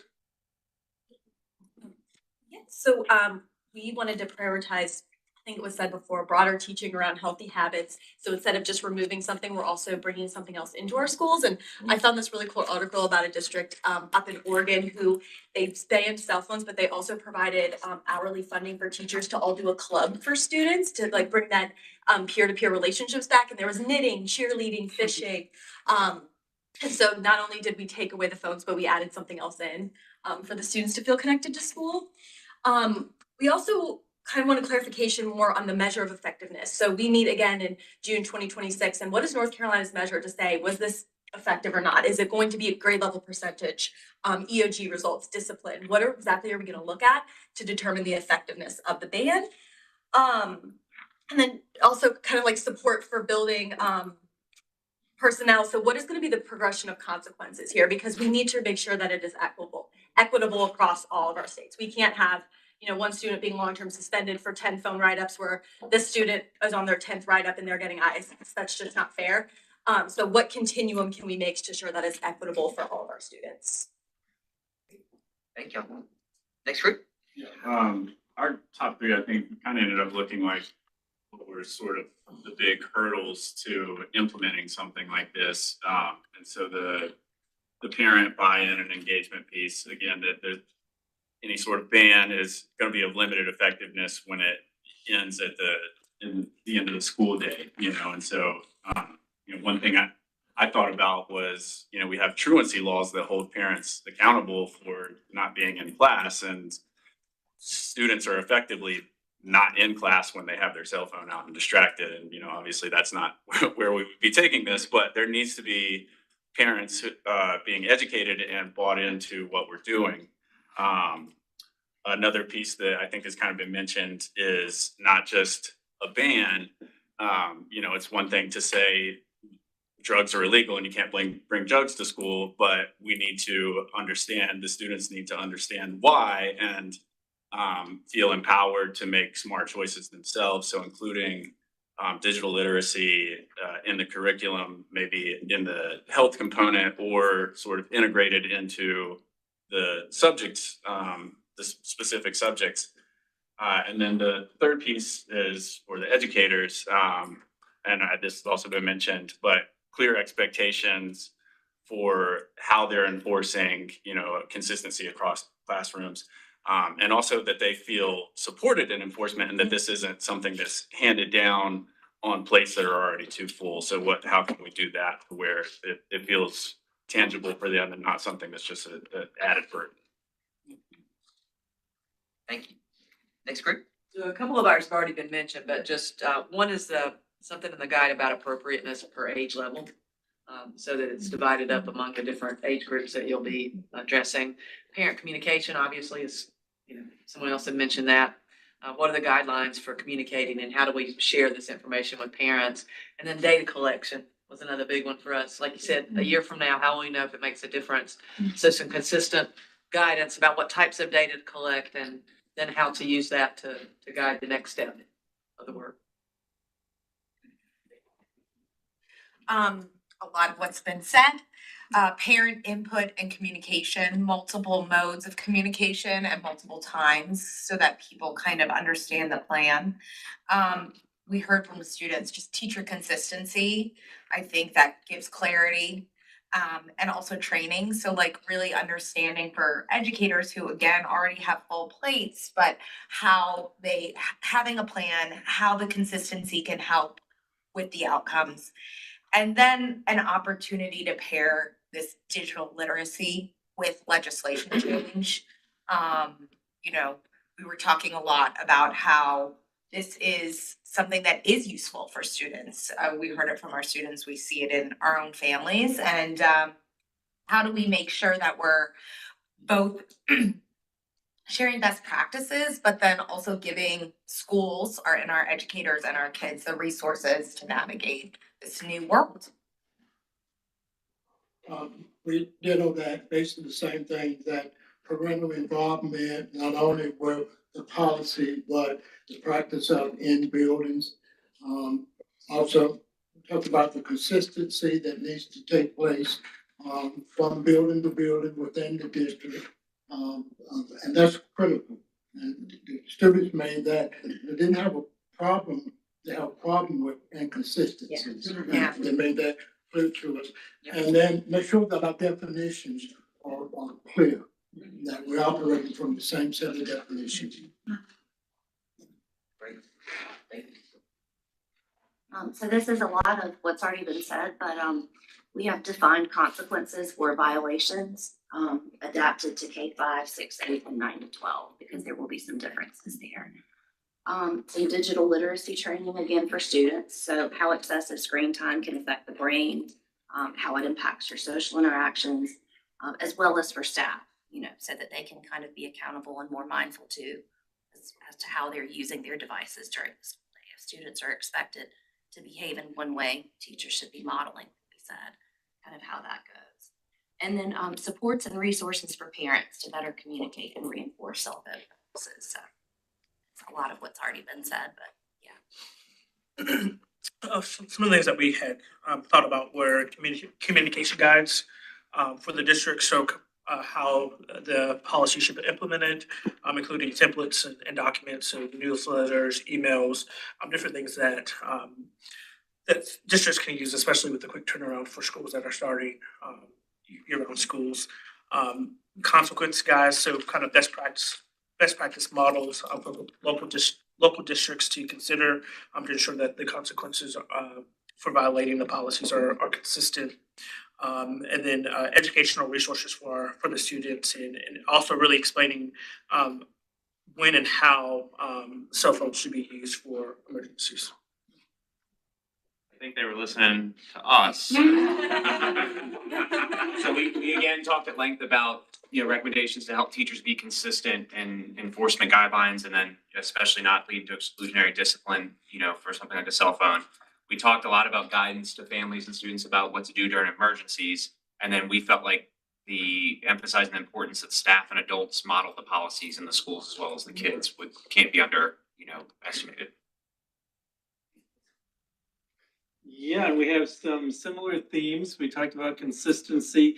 We sort of saw this as a school climate issue, similar to what you might do with bullying when you're trying to put in anti-bullying. So training all the different stakeholders within the environment. And especially with teacher training, we talked about helping them identify what might be, a consistent violation, but also opportunities for healthy discussion about how cell phones can be used in a positive way. And then the consequences came up. And we were also talking about how it might be an opportunity to connect those multiple infraction youth to the school counselor or to teen court. Since every county has a teen court, this would be a good opportunity for that. Excellent. All right, excellent input. So what we want you to do is keep all these sticky notes. Please keep them on your table, and you just leave them there.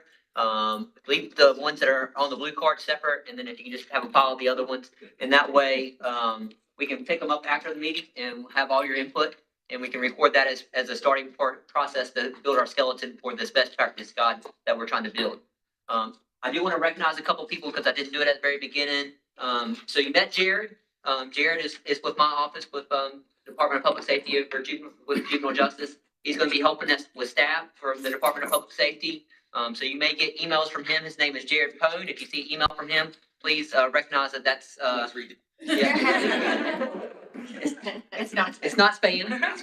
It's not the Russians trying to hack you. Elena, you want to introduce yourself? Hey y'all, it's great to see you. I'm Ellen Ashburn. I have the pleasure of serving as Senior Advisor for Educational Policy for our governor, and pleased to be with you all today. So you may get, and I think you've gotten already emails from Elena, but you may receive additional emails from her. And then in the back there, we've got Emily. Emily, you want to introduce yourself real quick? I'm Emily McGee. I'm a Senior Policy Advisor with the Department of Health and Human Services. Good to be here as well. So we're really excited that this is a partnership with all of state government, and this is not just a public safety or education initiative. This really is all of government. And so Ellen Essick is going to have staff from DPI help us out too. So we've got DPI, which is the Department of Public Instruction. We've got DPS, the Department of Public Safety, and DHHS. You'll get quizzed on all these initials. the Department of Health and Human Services, and we're all partnering together, obviously, with the governor's office to make this initiative work and get the perspectives from all those different agencies. And you heard all the expertise that we have in the room as far as people that are actually serving on the committee. And we really do appreciate all the input that you guys have given so far today and helping us build this skeleton. And I'm gonna, anything you want to do to close it? So, look, you're already A+ing this. Look at that. There is a form in here with regards to the advisory council feedback form. We want this to be as effective as possible. We know that every single one of you is important and you could choose to be somewhere else but here, and we appreciate you digging in and assisting us. And so in that vein, we would like for you guys to go ahead and let us know what worked, what could be better, any pointers as we move forward. And we also have an upcoming meeting, just as a reminder, it will be virtual on May 8th from 1 to 2:30. Jared will of course send an email that you will not ignore. Accept a calendar invite for that. But what we'll do is make sure that if you guys could fill this out today and just leave it at your seats along with the sticky notes, you don't have to identify yourself. We would really appreciate it because we want to incorporate your thoughts with where we are and how we move forward on this task force. So we just really appreciate you all. And before we leave, we are gonna get a group picture. So after you fill that out, we'll make our way here and Right, you're good. Tell us. in just a minute. So So we'll give you guys a few minutes to fill this out, and then when you are done, if you guys will start migrating to the front of the room, that would be great. But thank you guys for being here today. Look forward to seeing you virtually on the Hollywood Squares on May 8th. Kids do not know what Hollywood Squares are, and I'm like, oh, yeah, I need to look at it right now. also, please leave your name tents. Jared did a wonderful job on most of them, right? Most of them. Private vouchers.